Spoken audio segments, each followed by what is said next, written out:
Hello दोस्तों, स्वागत है आपका हमारे चैनल सिविल मंत्रा में।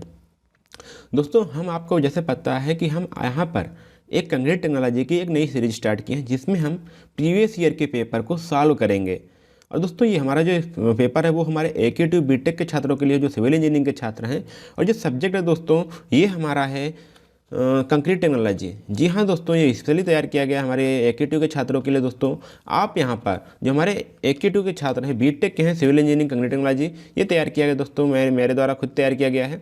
आपको यहाँ पे दोस्तों कोई भी क्वेश्चन सब आपको अच्छे मिलेंगे, ना ना क्वांटम से कॉपीराइट है, सॉरी क्वांटम से भी यहाँ पे नहीं लिया गया है। बहुत सारे आप देखेंगे सॉल्व पेपर केवल क्वांटम से आपको उठा कर रख दिया जाता है। यहाँ दोस्तों आपको कोई भी क्वेश्चन का आंसर एक भी क्वांटम का नहीं मिलेगा और न कहीं से लिया गया होगा। अब दोस्तों यहाँ पर बात आती है कि हम कौन कौन से क्वेश्चन सॉल्व करेंगे। दोस्तों, आप इसका PDF यहाँ पे डाउनलोड कर सकते हैं। इसमें अगर हम टोटल बात करें तो यहाँ पे 2 प्रीवियस ईयर पेपर यहाँ पे सॉल्व मिलेंगे और +1 आपको सैम्पल पेपर इसमें सॉल्व मिलेंगे, ताकि कुल मिला के आपको 3 सैम्पल पेपर डाउनलोड मिल जाएंगे। आपको नीचे डिस्क्रिप्शन में लिंक दिया गया है, आप वहाँ से डाउनलोड कर पाएंगे। आज हम जो बात कर रहे हैं दोस्तों, यहाँ पे कंक्रीट टेक्नोलॉजी की बात करें, जो पेपर 19-20 का है। और यहाँ पर आज टोटल हम बात करेंगे सेक्शन A की, केवल सेक्शन A की बात करेंगे दोस्तों। वीडियो को छोटा रखेंगे क्योंकि आगे वीडियो बहुत बड़े होने वाले हैं। तो आज हम केवल सेक्शन A की बात करेंगे, जहाँ पर हम बात करेंगे right wet process of cement, what is supplementary cementitious material, define creep of concrete, right a short note on cellular concrete, और what is durability of concrete, what are the statistical method of design mix, और define mix concrete क्या होता है। जी हाँ दोस्तों, यदि आपको इसमें डायरेक्ट कोई क्वेश्चन का आंसर देखना है तो आप नीचे डिस्क्रिप्शन बॉक्स में जाइएगा, उसके नीचे आपको टाइम मिल जाएगा, वहाँ पे क्लिक करके आप डायरेक्ट इनमें से कोई क्वेश्चन का आंसर आप देख सकते हैं। आइए दोस्तों शुरुआत करते हैं। पहले चलते हैं सेक्शन A पर। अगर हम सेक्शन A पर चलें दोस्तों, तो यहाँ पर आपको मिल जाता है क्या कि पहला क्वेश्चन हमारा क्या आता है, right wet process of cement. दोस्तों, यहाँ पे वेट प्रोसेस ऑफ सीमेंट के हमको जो प्रोसेस है वो बताना है। तो आप ध्यान दीजिएगा, ये केवल क्वेश्चन पहले का है, केवल आपको यहाँ पे 3 मार्क्स मिलने वाले, तो इस हिसाब से आपको क्वेश्चन देना है।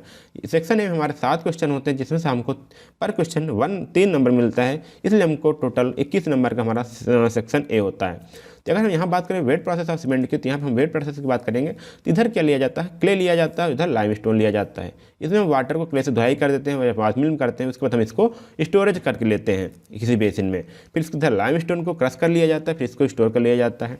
फिर यहाँ पे उसको वेट ग्राइंड किया जाता है, मतलब गीली यहाँ पे उसकी पिसाई होती है, और वहाँ से हमको क्या मिलता है, स्लरी मिलता है। अब इस स्लरी को यहाँ पे फिर ब्लेंड किया जाता है, किसमें उसको करेक्ट कंपोजिशन लाया जाता है। इसमें अगर किसी इंग्रेडिएंट की मात्रा कम या ज़्यादा तो उसको सही से प्रोपोर्शन किया जाता है। फिर उसके बाद यहाँ पे हम क्या करते हैं, उसको यहाँ पर स्लरी को क्या करते हैं, स्टोरेज में यहाँ पे कलेक्ट कर लेते हैं और उसको करेक्ट करते हैं। फिर यहाँ पे स्लरी में जो बना है उसमें हम उसको हम कोल, ऑयल या गैस द्वारा उसको हम क्या करते हैं, पावर करते हैं, उसको जलाते हैं। किस में जलाते हैं दोस्तों, यहाँ पे उसको slurry fed to in rotary की में इसको हम फेड करते हैं, उसको जलाते हैं। उसके बाद यहाँ पे हमारा जो स्लरी है वो कन्वर्ट हो जाता है क्लिंकर में।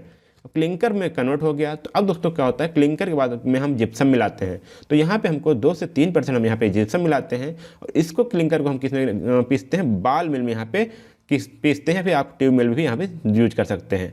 तो अब यहाँ पर जब इसको बाल मिल में क्लिंकर को ग्राउंड करते हैं, पीसते हैं, तो यहाँ पे सीमेंट हमको प्राप्त होता है, जिसको हम साइलो में रखते हैं। फिर उसको यहाँ पैकिंग प्लांट में जाकर ये पैक होकर के हमको यहाँ पे सप्लाई कर दिया जाता है दोस्तों। इस प्रकार हमारा वेट प्रोसेस ऑफ सीमेंट होता है।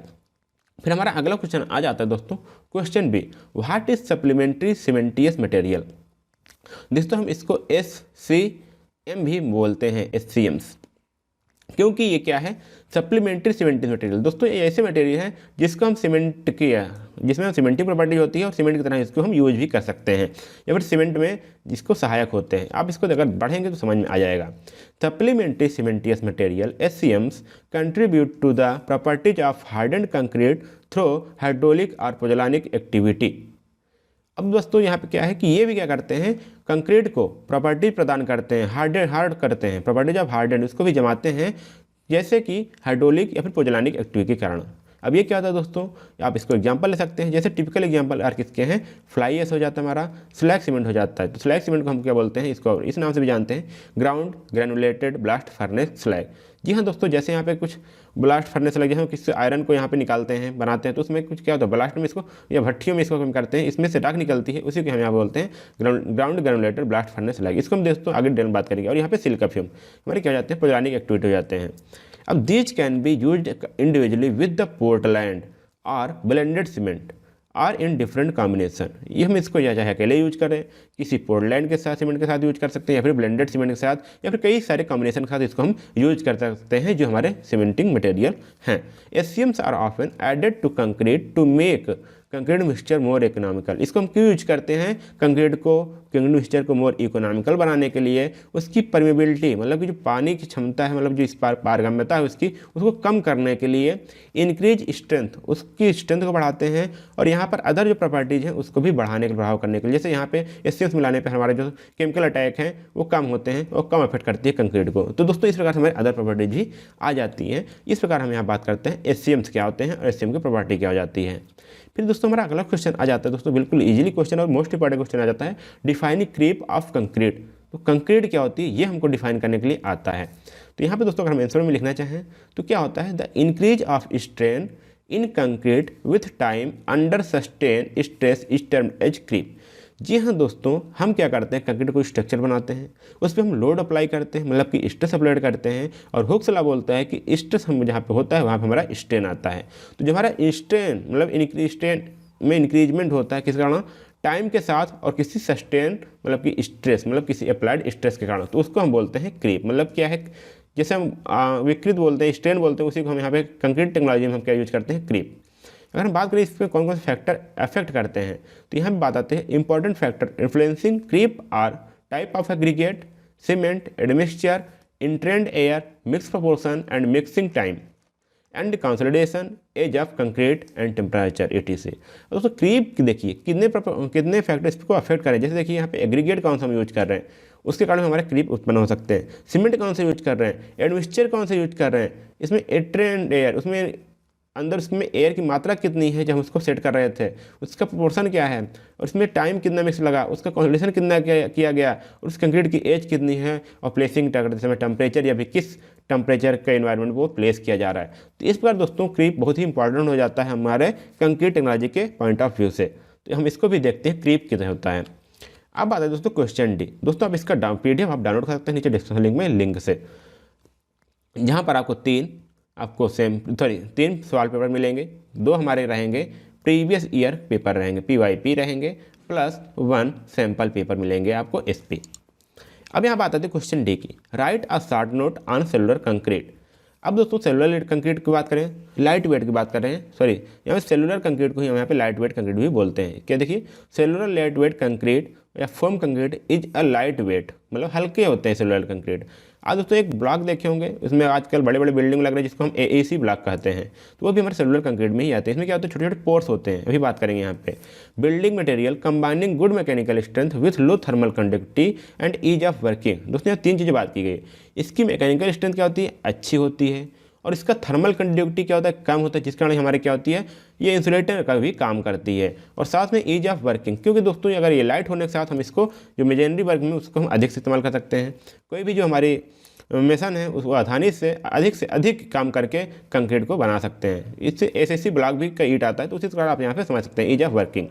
ईट is a low density hardened Portland cement paste और मोर्टार। ये क्या है दोस्तों, इसकी डेंसिटी भी लो होती है, जिसका नाम भी सेलुलर कंक्रीट पढ़ा है। Containing a large number of small bubbles of air which gives it A फाइनर cellular structure. अब यहाँ बात आती है पॉइंट वाली, देखिए क्या बोला कि इसके अंदर बहुत सारे छोटे छोटे बबल एयर होते हैं जो इसको यहाँ पे एक सेलुलर स्ट्रक्चर प्रदान करते हैं। अगर हम और आगे जाएँ तो बात आती है question A, what is durability of concrete. Concrete की ड्यूरेबिलिटी क्या है। दोस्तों आप ड्यूरेबिलिटी के नाम से आप क्या जानते हैं कि वही कि हम इसको कितने टाइम तक यूज कर सकते हैं। तो वही दोस्तों यहाँ पर भी अगर हम इसको लिखना चाहें तो किस प्रकार लिखेंगे वो भी ध्यान दीजिएगा, क्योंकि दोस्तों 3 नंबर में लिखना है, 7 क्वेश्चन भी अटैम्प्ट करने हैं, अधिक अगर लिखेंगे तो टाइम हमको कम पड़ जाएगा। इस प्रकार हम इसी प्रकार से हम इसको लिखना चाहेंगे। तो क्वेश्चन हमारा हो जाएगा, durability of concrete may be defined as the ability of concrete to resist weathering action. अब क्या है, ड्यूरेबिलिटी क्या हो गई, उसकी किसी कंक्रीट की वीदरिंग एक्शन मतलब जो इसका क्षय है उसको रोकने की क्षमता हो गई। केमिकल अटैक से वो कितना रोक सकती है, कितना रजिस्ट हो सकती है। अब्रेजन, इसको अब्रेजन मतलब तो घर्षण है, इस पर हम लोग चलते हैं तो कितना घिस रहा है, हम चलते हैं तो अब्रेजन लगता है, तो वो चीज़ यहाँ पे है। While maintaining its desire engineering property, और उसके साथ साथ अपनी जो इसकी प्रॉपर्टीज है, इंजीनियरिंग प्रॉपर्टी जिसके कारण हम इसको यूज किए हैं, वो कितना इसको मेंटेन रख पाती है, वो हमारी ड्यूरेबिलिटी ऑफ कंक्रीट बोलती है। Different concrete requires different degree of durability depending upon the exposure, environment and property desire. उसमें अलग अलग कंक्रीट हर जगह अलग अलग यूज होती हैं। तो वही बोल रहा है कि इसकी एक्सपोजर क्या है, उसका एनवायरनमेंट एक्सपोजर क्या है, किस एनवायरनमेंट में यूज किया गया है, उसकी डिजायर क्या हम उसको चाहते हैं। जैसे एग्जाम्पल में यहाँ पर दिया गया है कि आप इसको मान सकते हैं concrete expose to tidal sea water. अब कोई यहाँ पे कोई कंक्रीट है, उसको हम यहाँ पे जो सी है या समुद्री वाटर है उसके बगल हम यहाँ पे स्ट्रक्चर में यूज किए हैं, उसकी रिक्वायरमेंट अलग होगी। कहीं अगर हम वहीं पे अगर कोई कंक्रीट जो हमारे घर के अंदर यूज किया गया है, तो घर के अंदर के कंक्रीट का यूज जो हम करते हैं उसकी प्रॉपर्टी अलग हमको चाहिए, और जो हम बाहर यूज करते हैं समुद्र किनारे, हमको वहाँ सल्फेट अटैक्स कई सारे केमिकल अटैक्स से उसको झेलना पड़ता है, इसलिए वहाँ की प्रॉपर्टी हमको अलग चाहिए। तो यहाँ पर ये बात आती है ड्यूरेबिलिटी की कि कौन सा कितना ड्यूरेबल है और जिस कंडीशन में उसको हम यूज कर रहे हैं वो भी। अब अगला क्वेश्चन आ जाता है दोस्तों, question F, what are the statistical method of mix design. दोस्तों स्टैटिस्टिकल मतलब हमको क्या समझ आता है, स्टेबल, इसका समझ लीजिए स्टेबल मेथड। अब ये क्या है, इसको अगर समझेंगे डिटेल में जानेंगे तब समझ में आएगा।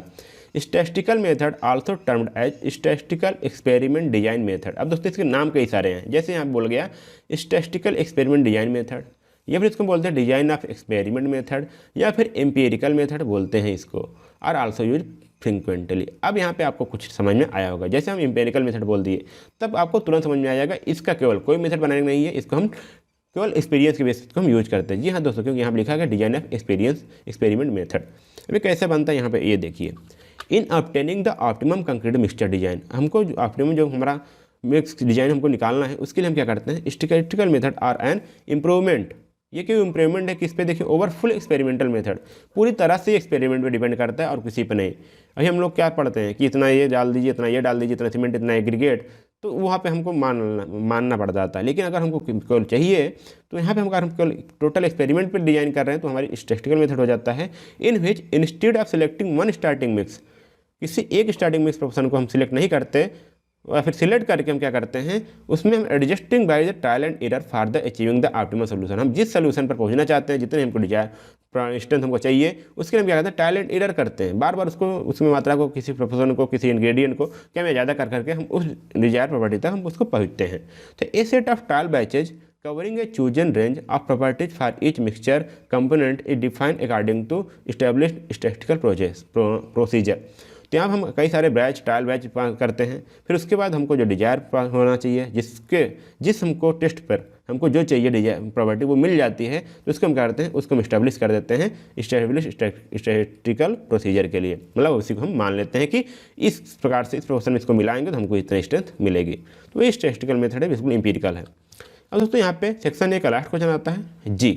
अब यहाँ पे क्वेश्चन जी हमारा आएगा डिफाइन मिक्स कंक्रीट। तो यहाँ पहला आंसर हो जाता है दोस्तों कि इसका अगर मिक्स कंक्रीट क्या होता है, आप इसको मिक्स अगर डिफाइन करने के लिए बोलें कम से कम शब्दों में और हमको टाइम बचाना है, तो mix concrete is the concrete which produce by selecting suitable ingredient in right proportion for as economically as possible. यहाँ बात दोस्तों यहाँ आती है कि हमको कितना से कितना सस्ता मिल जाए और राइट प्रोपोर्शन में हम इसको बनाएंगे और सिलेक्टिंग मतलब राइट इंग्रेडिएंट इसको मिलाएंगे सुटेबल प्रोपोर्शन में, ताकि हमको अधिक से मतलब कि आसान सस्ता यहाँ पे मिल पाए। और यहाँ पे एक चीज़ और है कि एक concrete that satisfy the job requirement, और हमको जो कंक्रीट चाहिए जो हमको यहाँ पे लगानी है उसके रिक्वायरमेंट को भी पूरा करे, तब हम वहाँ पर उसको बोलेंगे मिक्स कंक्रीट होती है। That is concrete having a certain minimum compressive strength, workability and compactability. हमको जॉब पर रिक्वायरमेंट क्या होती है, उसको मिनिमम कंप्रेसिव स्ट्रेंथ कितनी होनी चाहिए, वर्केबिलिटी हमको इतनी चाहिए, उसकी इतनी इसका उम्र इतना या फिर एज इतना होना चाहिए ड्यूरेबिलिटी पे। तो इसके साथ साथ हमको इन चीज़ों को पाने के साथ साथ हमको ये भी देखना है कि वो कम से कम मतलब कि कम से कम खर्चे में भी बन जाए, तब तो हम यहाँ मानते हैं कि वो मिक्स कंक्रीट है। दोस्तों इस प्रकार आप इसका PDF जैसे मैंने बताया कि अब नीचे डिस्क्रिप्शन लिंक से आप डाउनलोड कर सकते हैं। वहाँ पे आपको 2 प्रीवियस ईयर पेपर आपको मिल जाएंगे और प्लस 1 सैम्पल पेपर मिल जाएंगे। आप उसमें पूरा आपको 1 बाय 1 आप इसको देख सकते हैं। हेलो दोस्तों, स्वागत है आपका हमारे चैनल सिविल मंत्रा में। जी हाँ दोस्तों, जैसे कि आप देख रहे हैं कि हम इस PDF में आपको कंक्रीट टेक्नोलॉजी के आपको जो प्रीवियस ईयर के पेपर हैं उनको हम सॉल्व कराने वाले हैं। जी हाँ दोस्तों, इस वीडियो सीरीज में आपको 2 प्रीवियस सॉल्व पेपर मिलेंगे और 1 सॉल्व मॉडल पेपर मिलेगा। कुल मिला के हम लोग यहाँ पर 3 सॉल्व पेपर पर यहाँ पर डिस्कस करने वाले हैं। तो देख पा रहे होंगे आपको इसका डिजाइनिंग कैसा है दोस्तों। बिल्कुल आप जब इसको डाउनलोड करेंगे तो बिल्कुल बुक वाली फीलिंग आएगी। जी हाँ दोस्तों, ये लगभग 68 पेज का आपका ये PDF है दोस्तों। आप इसको डाउनलोड कर पाएंगे और यहाँ पर आप देखेंगे दोस्तों, यहाँ पे आपको फीचर दिए गए हैं। आप जिस क्वेश्चन को आपको देखना हो आप वहाँ पर डायरेक्टली अगर सिंपल सा आप क्लिक करेंगे तो आप उस क्वेश्चन के आंसर पर पहुँच जाएंगे। जी हाँ दोस्तों, यदि आपको फिर वापस आना हो तो आपको कॉर्नर में एक अप एरो का साइन मिलेगा, वहाँ से आप क्लिक करके जस्ट आपको इस इंडेक्स पे आ पाएंगे। जी हाँ दोस्तों, अगर मान लो आपको सेकंड आपके प्रीवियस ईयर पेपर जाना हो तो आप नीचे वाले क्लिक करेंगे तो सिलेक्ट वाले क्वेश्चन पर फिर आप जब नीचे स्क्रॉल डाउन करेंगे तो दोस्तों आपको नेक्स्ट ईयर के या फिर प्रीवियस ईयर के पेपर सॉल्व मिल जाएंगे। और यहाँ पर यदि आप क्लिक करेंगे फिर यहाँ पे फिर वही दोस्तों है, आप यहाँ पे क्लिक करते ही जिस क्वेश्चन आपको सॉल्व करना है वहाँ पे आप जैसे ही क्लिक करेंगे आप उस क्वेश्चन के आंसर तक पहुँच जाएंगे। ये दोस्तों फिर आपको यहाँ पर ऊपर जाना है तो आप यहाँ पे अप एरो जो कॉर्नर में है वहाँ पे क्लिक करके आप ऊपर की ओर जा पाएंगे। दोस्तों यदि आपको यहाँ पे कोई प्रॉब्लम होती है, यदि आप यहाँ पे नीचे लिंक भी दिया गया है, आप यहाँ से हमारे फेसबुक ग्रुप में जुड़ सकते हैं, आप यूट्यूब से जा सकते हैं और टेलीग्राम ज्वाइनिंग पे जुड़ सकते हैं। जी हाँ दोस्तों, ये आप इस PDF को डाउनलोड कर सकते हैं। दोस्तों इस PDF को डाउनलोड करने के लिए आपको सिंपली आपको नीचे वाले जो डिस्क्रिप्शन दिए गए लिंक पर आप क्लिक कर सकते हैं। सिंपली आपको नीचे बाय नाउ पर क्लिक करना है, फिर उसके बाद आपको कुछ इस तरह ओपन होगा। ये दोस्तों आपको पहले ही इंटरमोजो का अकाउंट हो तो आप वहाँ लॉगिन कर सकते हैं, वरना आप यहाँ पे चेक कर यहाँ पे एज ए गेस्ट आप यहाँ पे अपना ईमेल ID डालेंगे। फिर उसके बाद दोस्तों जब आप कंटिन्यू करेंगे, चेकआउट नाउ करेंगे तो यहाँ पे दोस्तों आपको नाम, अपना लास्ट नेम, फिर उसके बाद आपका ईमेल ID और मोबाइल नंबर मांगेगा।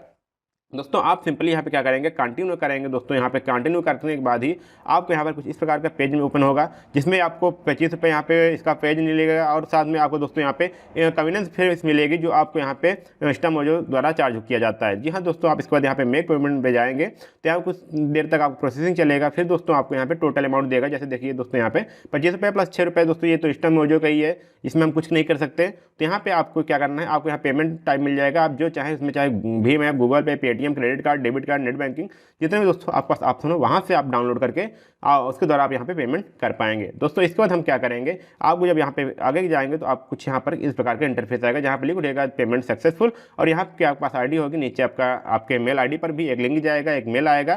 फिर उसको जब आप उस मेल पर खोलेंगे तो ओपन करेंगे तो यहाँ पे आपका डाउनलोड का ऑप्शन होगा। जैसे ही आप डाउनलोड क्लिक करेंगे आपके पास आपका PDF डाउनलोड हो जाएगा। जी हाँ दोस्तों, यदि आपका PDF नहीं डाउनलोड होता तो आप हमके इस रिसिप्ट के साथ, जी हाँ दोस्तों, जैसे कि आपको ये वाला रिसिप्ट मिला था, आप इस वाले रिसिप्ट के साथ हमको मेल लिख पाएंगे और हम आपको PDF सेंड भी कर सकते हैं। जी हाँ दोस्तों, यदि आपको प्रॉब्लम होती है तब आप ये चीज़ कर सकते हैं। दोस्तों आइए चलते हैं हम आज का वीडियो देखते हैं और आज का लेक्चर यहाँ पे स्टार्ट करते हैं। जो 5 क्वेश्चन हैं इसको हम सॉल्व कराने वाले हैं। जी हाँ दोस्तों, यहाँ पे आपको 5 में से केवल 3 क्वेश्चन करने होते हैं और प्रत्येक क्वेश्चन 7 मार्क्स के होते हैं, मतलब यहाँ पे आपको 21 मार्क्स मिलने वाले हैं। तो जैसे दोस्तों ये प्रीवियस ईयर पेपर है 2019-20 का है, तो आप इसको सॉल्व करेंगे तो कई सारे क्वेश्चन आपको मिल जाएंगे जो आपको आने वाले में 2021 में आपको देखने को मिल जाएंगे। तो दोस्तों आइए हम चलते हैं, सॉल्व करते हैं पहले क्वेश्चन 2 है। अगर हम पहले क्वेश्चन की बात करें दोस्तों तो यहाँ पहला है write down the names of the important compounds of cement and explain the influence of on each property. दोस्तों यहाँ पे कंपाउंड के बारे में बात की गई है और उसके प्रभाव क्या पड़ते हैं सीमेंट में, उसके गुण को बताना है। फिर सेकंड क्वेश्चन आता है दोस्तों difference between the controlled concrete and ordinary concrete. Control concrete क्या होती है और ऑर्डिनरी कंक्रीट क्या होती है, इसके बारे में बात करेंगे।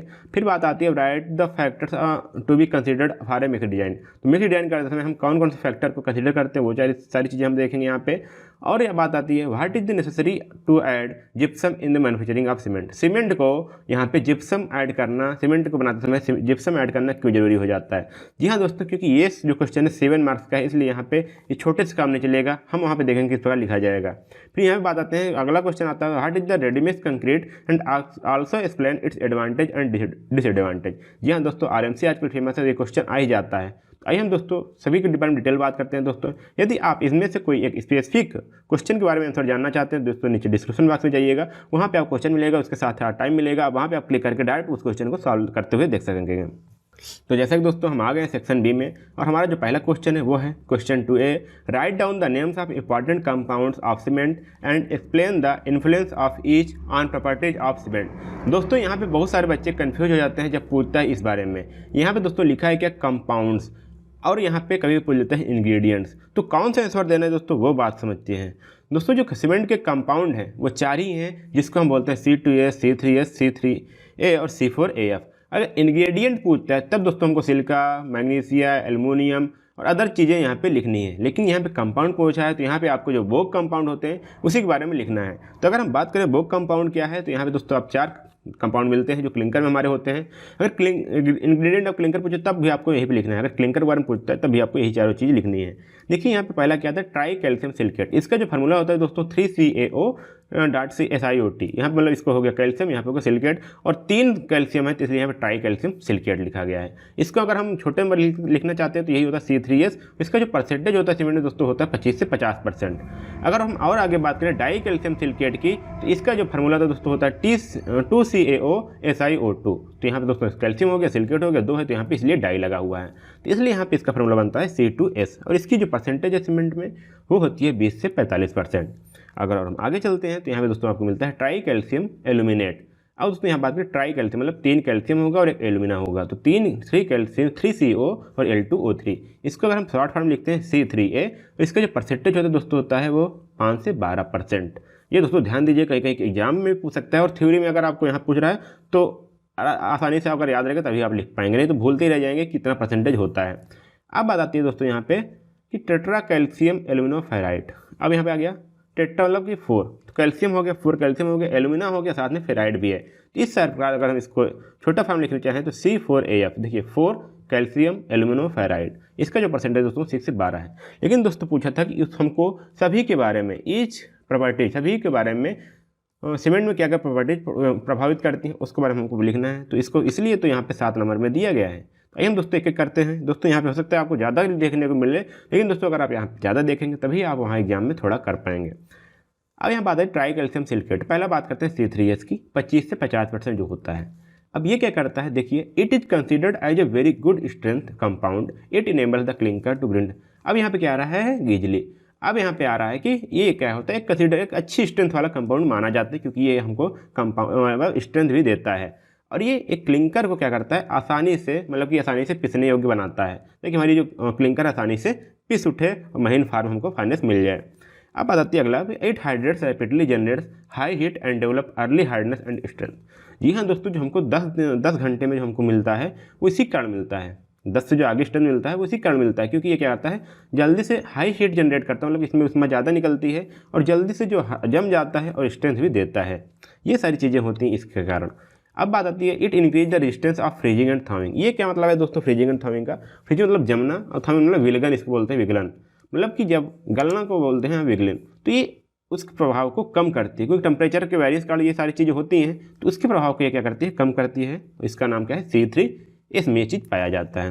अगर हम C3S सीमेंट को rising the C3S cement beyond specific limit the heat of hydration increase, जैसे हमने बताया कि अर्ली स्ट्रेंथ क्या करता है, हाई हीट जनरेट करता है। अगर हम इसकी सीमेंट की इसमें C3S की मात्रा बढ़ा दें सीमेंट में, तो उसका क्या होगा, हीट ऑफ हाइड्रेशन क्या होगा, बढ़ जाएगा। आगे और आगे बात करें तो the hydration of C3S is mainly responsible for 7 days strength and hardness. जैसे हमने बताया अर्ली स्ट्रेंथ के लिए यूज किया जाता है, जैसे 7 दिन की जो स्ट्रेंथ आती है वो केवल C3S के कारण आती है, और जो जमता है या स्ट्रेंथ आता है वो भी वही बात हो रही है कि C3S के हाइड्रेशन के कारण ही होता है। C3S क्या है दोस्तों, ट्राई कैल्शियम सिलिकेट। अब यहाँ पे आती है the C3S is responsible not only for the gain of strength at early ages but contributes considerably up to 28 days. मतलब दोस्तों ये केवल 7 ही दिन तक या फिर 7 ही दिन तक ये स्ट्रेंथ नहीं देती है, उसके आगे भी देती है, धीरे धीरे देती रहती है। कब तक, 28 दिनों तक। और इसका जो हीट ऑफ हाइड्रेशन है दोस्तों, जिसकी हीट निकलती है 1 ग्राम सीमेंट से 500 जूल यहाँ पे हीट निकलती है। ये यहाँ पे बात आती है, ये भी कुछ भी एग्जाम में पूछ लेता है। अब बात आती है डाई कैल्शियम सिलिकेट, जो सेकंड इंपॉर्टेंट फैक्टर है हमारा सीमेंट का। तभी आता है इसका जो परसेंटेज है 20 से 45% है, 20 to 45। अब इसका प्रॉपर्टीज क्या है, ये क्या करता है, it hydrates and harden slowly and take long time to add to the strength, it is responsible for ultimate strength. अब क्या है, ये क्या होता है, हाइड्रेट मतलब धीरे धीरे होता है, जमता भी धीरे धीरे है, और क्या होता है, take a long time to add strength, मतलब कि सीमेंट को स्ट्रेंथ प्रदान करने में बहुत लंबा समय लेता है। इसके कारण जो हमारी सीमेंट आती है, जो हमारा स्ट्रेंथ आता है उसको बोलते हैं अल्टीमेट स्ट्रेंथ। जी हाँ दोस्तों, 28 डेज के बाद जो या फिर सालों तक जो स्ट्रेंथ आती है, 1 ईयर तक या फिर उसके 2 ईयर तक, मोर देन 28, वो आती है C2S कारण, क्योंकि ये धीरे धीरे जमता है और ये लॉन्ग टाइम तक प्रोसेस चलता रहता है। It imparts resistant to chemical attack, rising C2S C3S content in cement reduce earlier strength and also increase heat of hydration। अब ये क्या बोल रहे हैं दोस्तों, ये कह रहा है कि इसे भी केमिकल अटैक से सीमेंट को रजिस्ट करती है। अगर हम C2S की मात्रा बढ़ा दें सीमेंट में तो क्या होगा, रिड्यूस अर्लियर स्ट्रेंथ, क्या होगा, अर्लियर स्ट्रेंथ जो हमको जल्दी स्ट्रेंथ मिल रही है वो कम हो जाएगा, लेकिन हमारा हीट ऑफ हाइड्रेशन भी कम हो जाएगा। इसलिए दोस्तों लो हीट जो सीमेंट होती है उसमें हम C2S की मात्रा अधिक रखते हैं। It contribute to C2S start from 14 days and remains up to 1 year and so on. जैसे हम बोला कि हमने वही 28 बताया था, 14 दिन से ही अपना स्ट्रेंथ में कंट्रीब्यूशन देने लगती है और 1 साल या फिर उसके अधिक तक भी ये चलता रहता है। अब बात आती है यहाँ पे after 20 days the gain of strength due to C2S। अब देखिए C2S का 28 डेज बाद स्ट्रेंथ आती है, अगर उस पर हम बात करें हीट ऑफ हाइड्रेशन की तो वो भी 260 जूल पर ग्राम होता है। यहाँ मतलब इसकी हीट ऑफ हाइड्रेशन कितनी होगी, 260 जूल पर ग्राम। और दोस्तों अगला कंपाउंड हमारा आता है ट्राई कैल्शियम एलिमेंट, जिसको हम बोलते हैं C3A। 5 से 12% ये होता है, 5 to 12%। अब ये क्या काम करता है वो भी ध्यान देना है। It rapidly reacts with water and responsible for flash set of finely ground clinker. जी हाँ दोस्तों, जैसा कि ये क्या करता है, रैपिडली रिएक्ट करता है किसके साथ, वाटर के साथ है, मतलब वाटर से पहले जो रिएक्शन करता है ये C3A के कारण। अब ये क्या करता है, इसको हम फ्लैश सेट बोलते हैं। जैसे 30 मिनट के बाद हमारा सीमेंट जमना स्टार्ट हो जाता है तो उसके लिए ये हमारा ज़्यादा रिस्पॉन्सिबल होता है।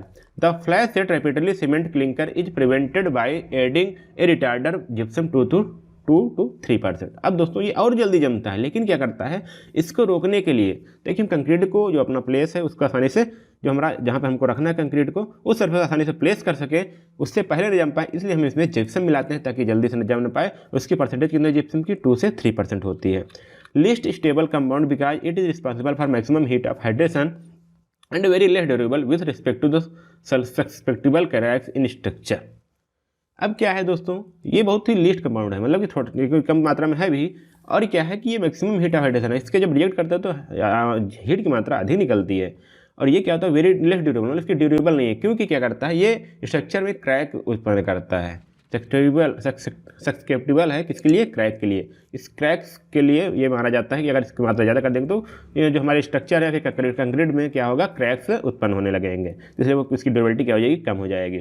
यदि any cement having C3A content is more label for sulphur dagger, और C3A की मात्रा अधिक है, मतलब जो हमारी लिमिट उससे ज़्यादा ना होने पाए तो क्या होगा, सल्फर अटैक से बचाने के लिए भी बचाता है हमको। It contributes in 24 hours strength after addition of water. अब क्या होता है, जब हम वाटर को ऐड करते हैं इसमें तो 24 के लिए आवर के लिए जो हमारी स्ट्रेंथ आती है वो आती है C3A से। It has heat of hydration at 65 joule per gram. इसकी जो हीट ऑफ हाइड्रेशन है वो है 865 जूल पर ग्राम है दोस्तों, यह ध्यान दीजिएगा। अब यहाँ पे आता है फोर्थ नंबर क्या है दोस्तों, टेट्रा कैल्शियम एल्यूमिनोफेराइड, मतलब जिसको बोलते हैं C4AF। इसका जो परसेंटेज दोस्तों वो है 6 to 12%। इसके बारे में प्रॉपर्टी बात करते हैं, क्या क्या काम करता है दोस्तों, क्योंकि दोस्तों यहाँ सारी चीज़ें बात की गई है कि पहले कंपाउंड क्या है, उसका इफेक्ट क्या होता है सीमेंट पे, तो सारी चीज़ें हमको लिखनी पड़ेंगी। यदि आपको PDF चाहिए तो PDF नीचे डाउनलोड कर लीजिएगा ताकि आप इसको आसानी से बार बार पढ़ सकें। It is also responsible for high heat of hydration as compare to C2S and but less than C3A। अब क्या है, इसमें भी हीट ऑफ हाइड्रेशन होता है, लेकिन C2S के यहाँ पे है क्या, it also responsible for high heat of hydration as compare to C2S। C2S से ज़्यादा इसमें हीट ऑफ हाइड्रेशन होती है, लेकिन C3S क्या होती है, कम होती है। It's contribute in strength is very less. इसमें ये क्या करती है, स्ट्रेंथ ज़्यादा प्रदान नहीं करती, बहुत कम ही करती है। It having contribution with in 24 hours to adding water to the cement, मतलब कि जब सीमेंट को वाटर को ऐड करते हैं सीमेंट में तो 24 घंटे में जो स्ट्रेंथ आती है वो आ सकती है, बस उसी में थोड़ा बहुत इसमें ये कंट्रीब्यूट कर देता है अपना। और इसकी जो हीट ऑफ हाइड्रेशन है दोस्तों वो है 420 जूल पर ग्राम हो। तो हीट ऑफ हाइड्रेशन कितना है, 420 मतलब 420 जूल पर ग्राम है। तो इस बार दोस्तों हमारा पहला क्वेश्चन यहाँ पे सॉल्व होता है।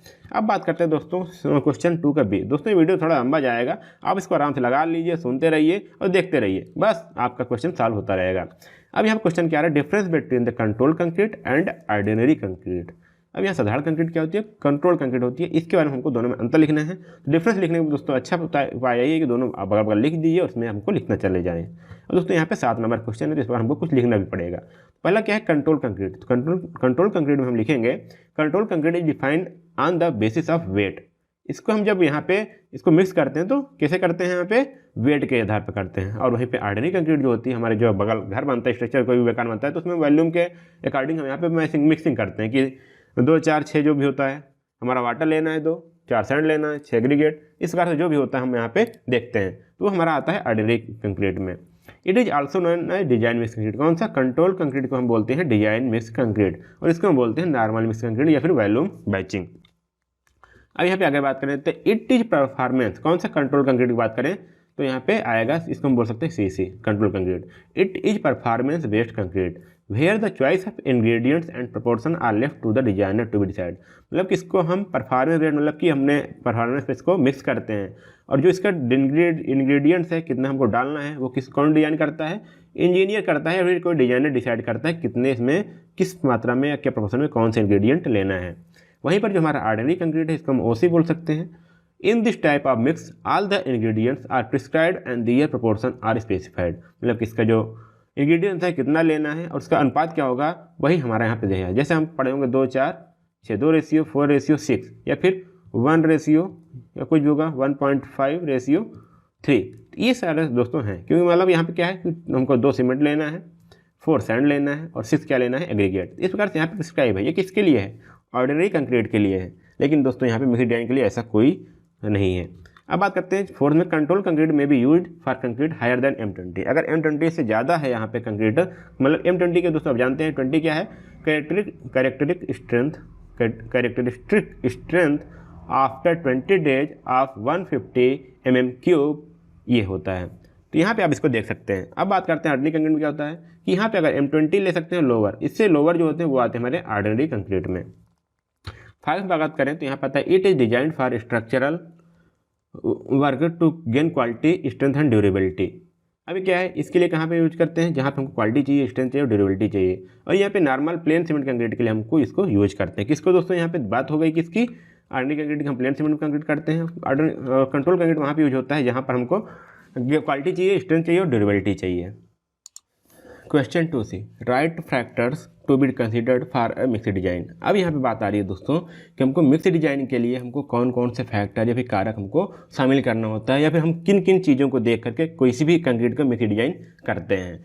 तो अगर हम इसकी आंसर की बात करें दोस्तों तो यहाँ पे पहला आंसर आ जाता है, क्या देखिए, concrete mixed design procedure for a particular grade of concrete depends on the following requirement. हमको किसी भी एक पर्टिकुलर ग्रेड चाहिए, कैसे डिसाइड करेंगे हमको किस ग्रेड का ग्रेड चाहिए, उसके लिए ये सारी चीज़ें जो फैक्टर हैं उसको हम डिफाइन करते हैं। जैसे कि क्या है,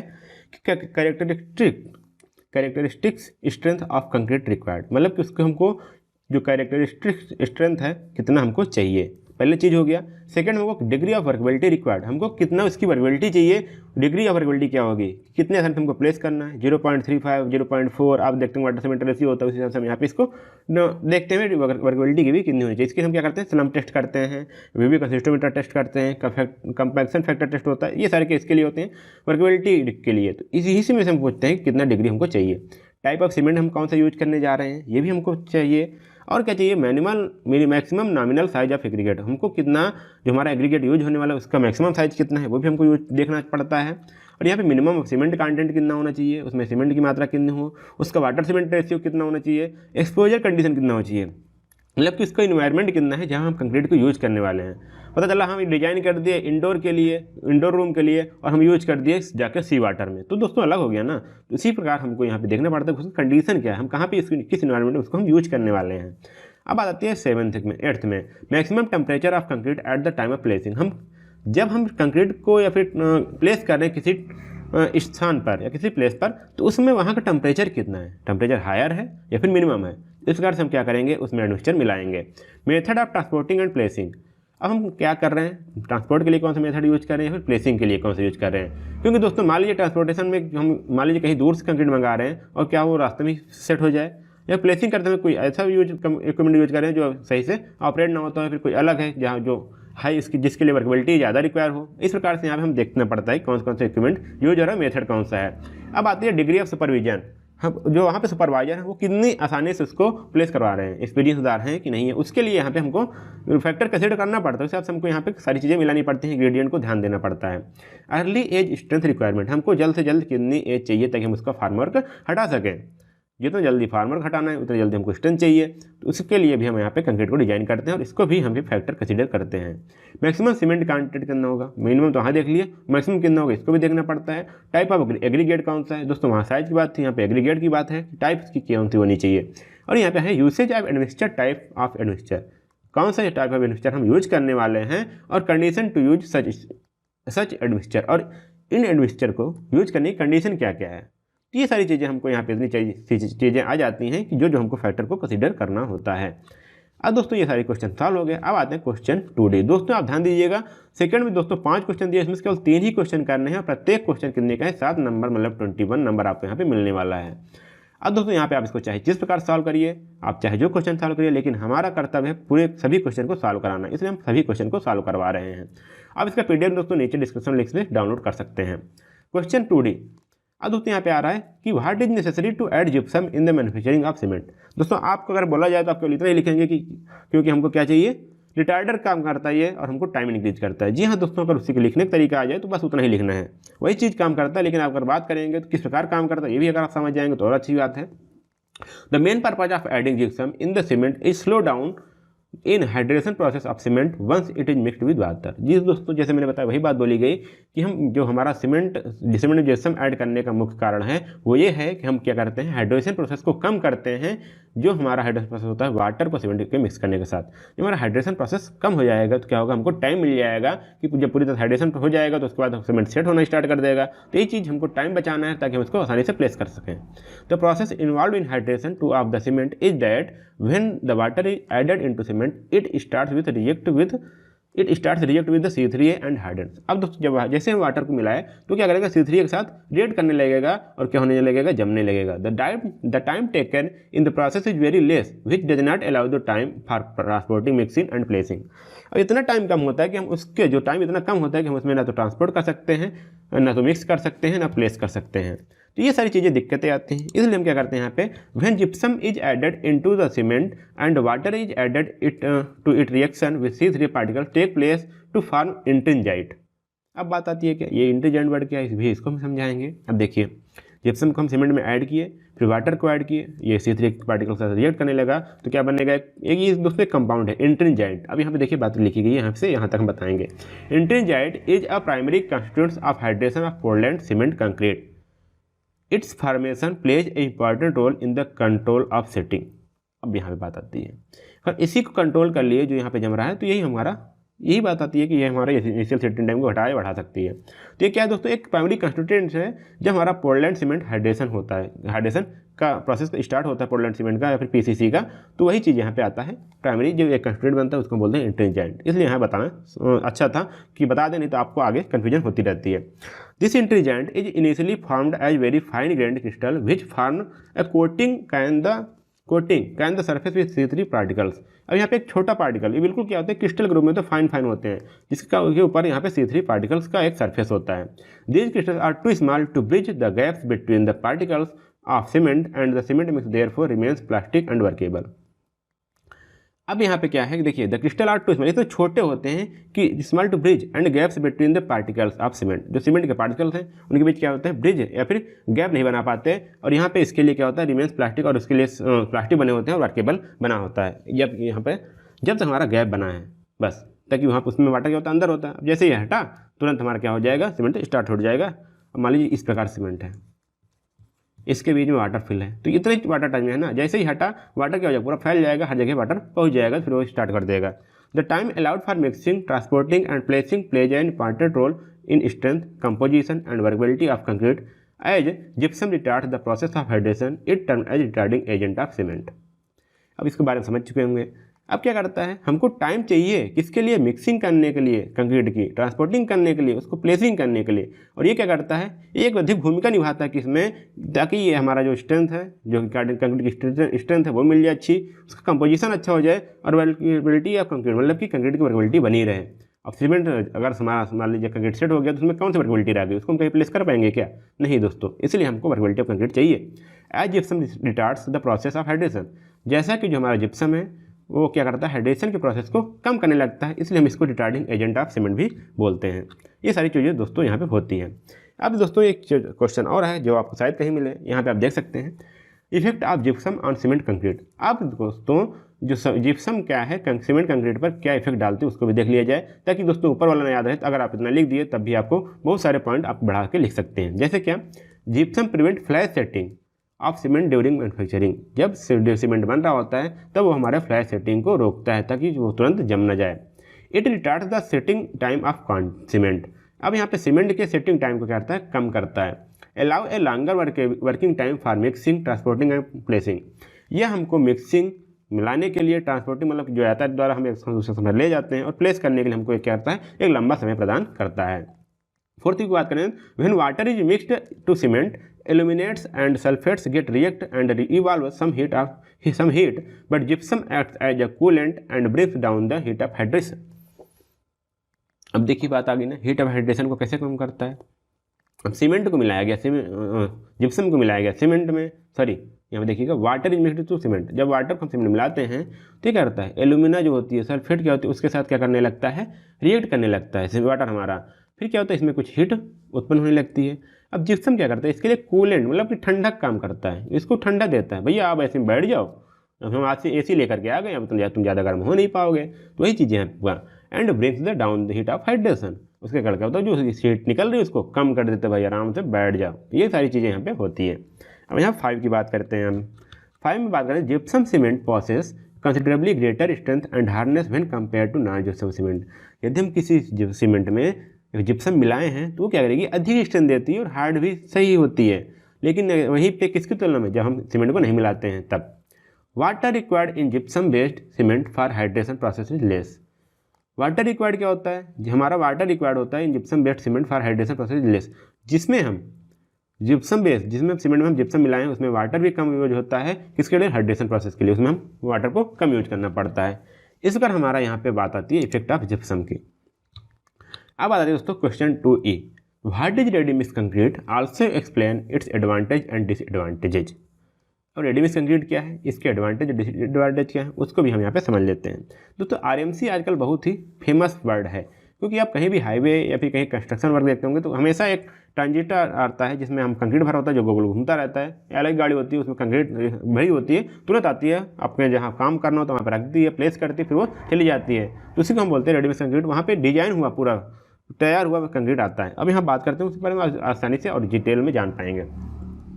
ready mix concrete is a ready to use material. अब देखिए दोस्तों, रेडी टू मीन मतलब कि हमेशा रेडी होता है, बस आपको केवल क्या करना है, यूज करना है।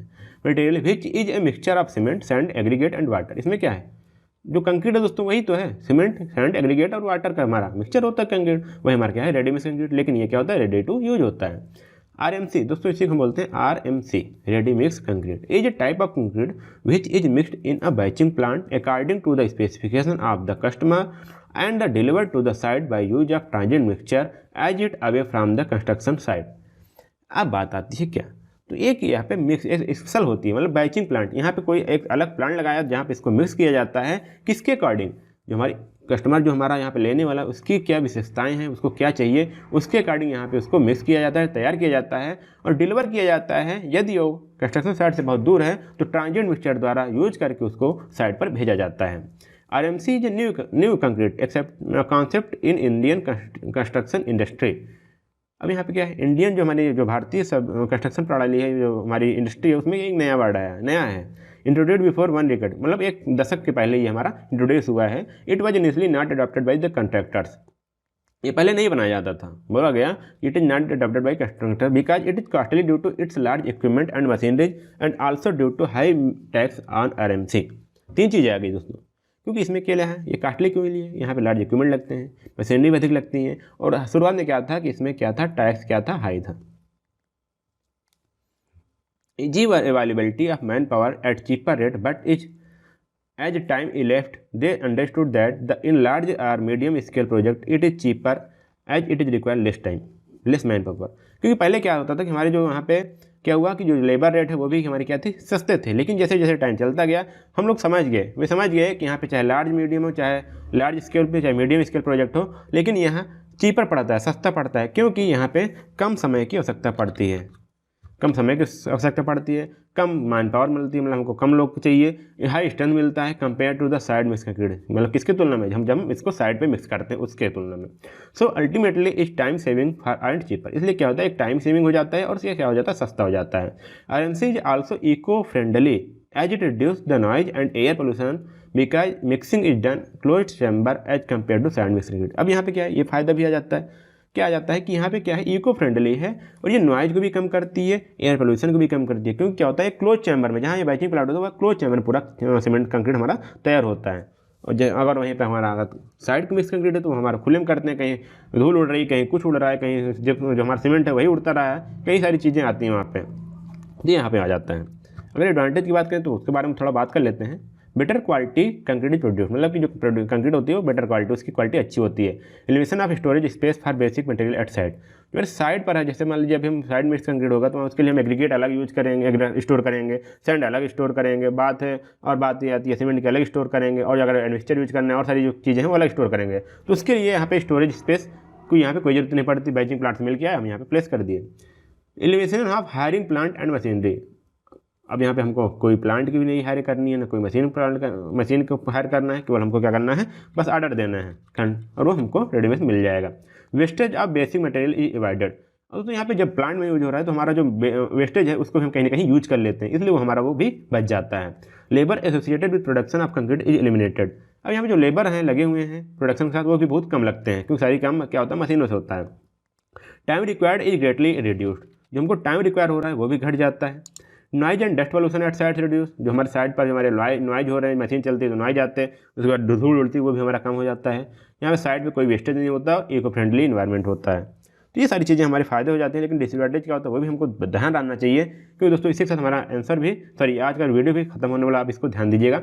Disadvantage of ready mix concrete RMC, दोस्तों जैसे मैंने बता रहा हूँ, आप इसको PDF चाहिए तो आप नीचे डिस्क्रिप्शन लिंक में आप डाउनलोड कर सकते हैं, जिसमें आपको 3 पेपर मिलेंगे, 3 साल पेपर मिलेंगे। पहला क्या होगा, 2 आपको प्रीवियस ईयर पेपर मिलेंगे और प्लस 1 सैम्पल पेपर मिलेंगे। अब इसको डाउनलोड करके आराम से आसानी से पढ़िए और आसानी से अच्छे से एग्जाम में अपना नंबर लाइए।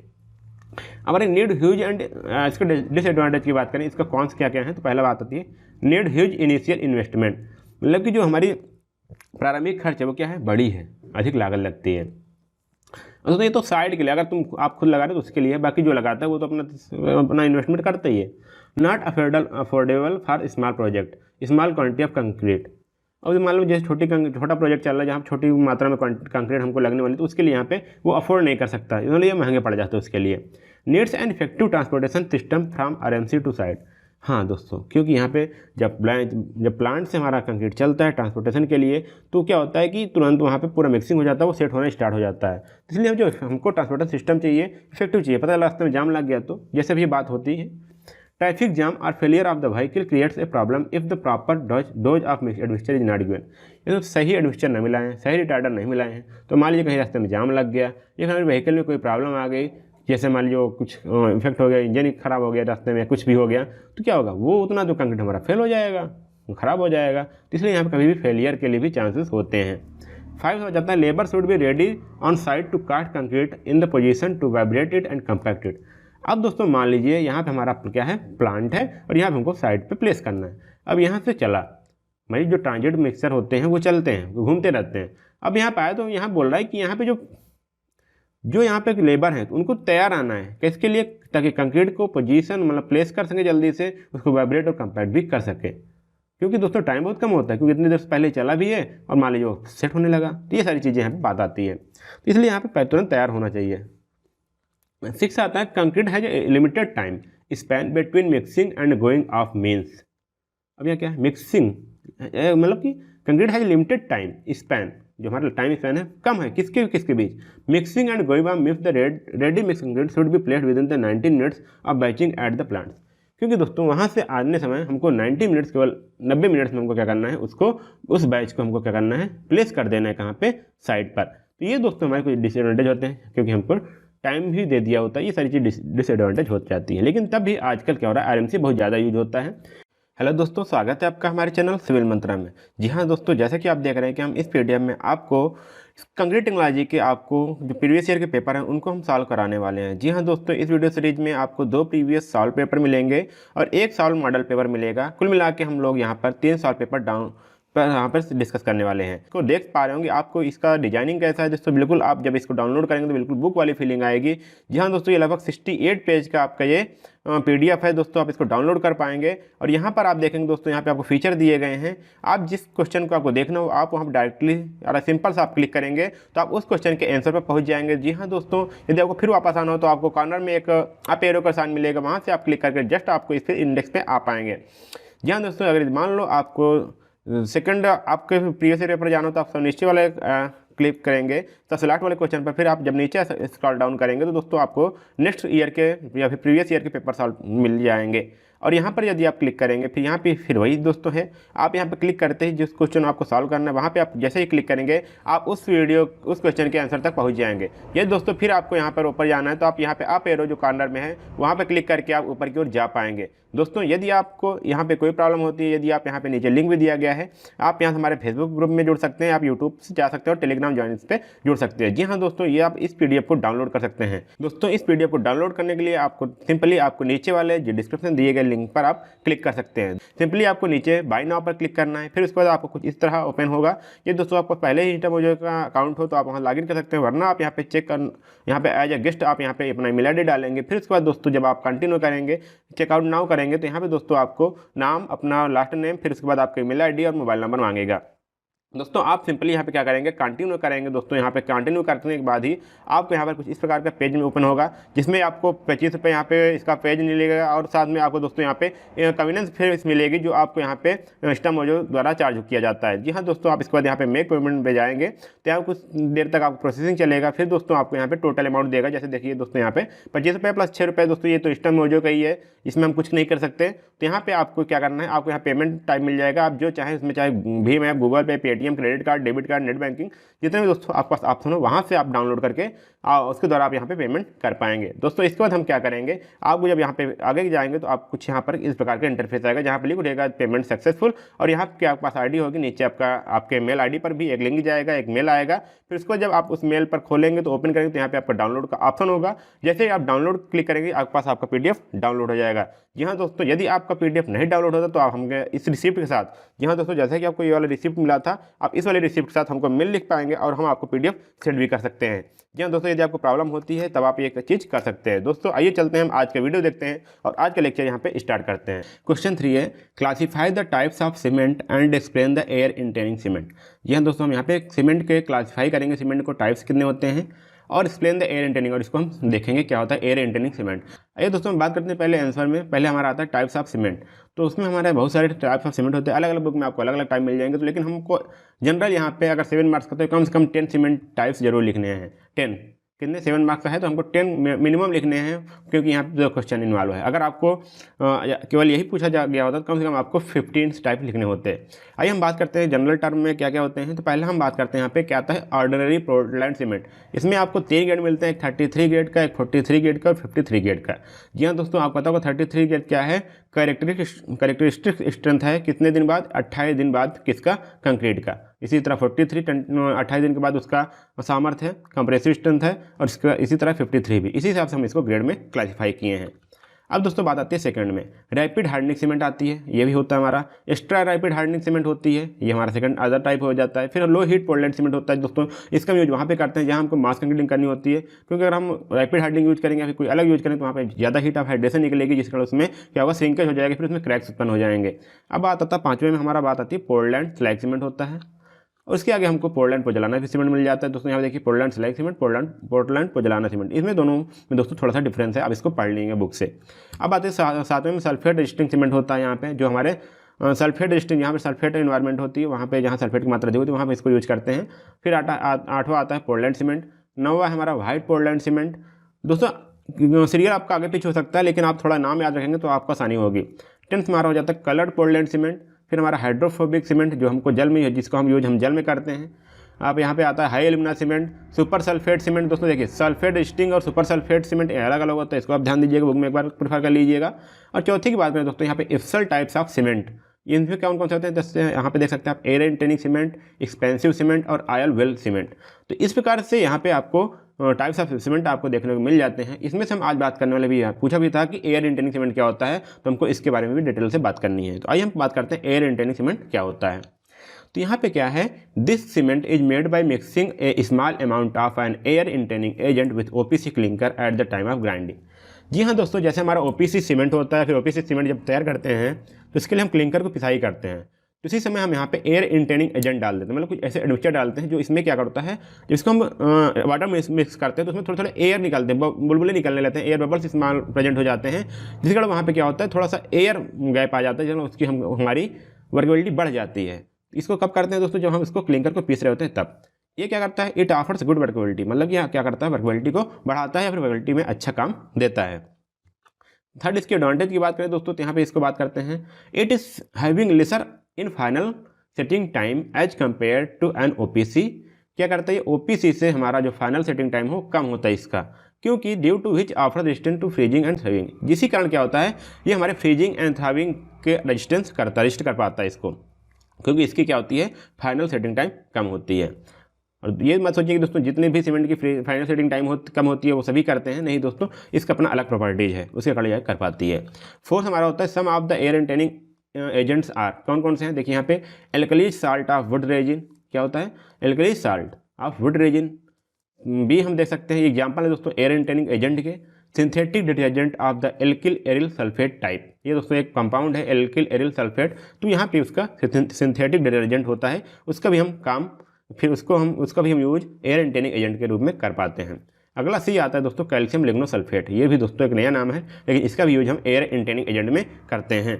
अगर आगे बात करें तो दोस्तों यहाँ पे आता है, इट प्रोड्यूस टफ, मतलब कि कठोर, टिनी and discrete non cohesive air bubbles eight the time of mixing in the body of concrete which will modify the properties of plastic concrete with respect to workability, segregation and bleeding।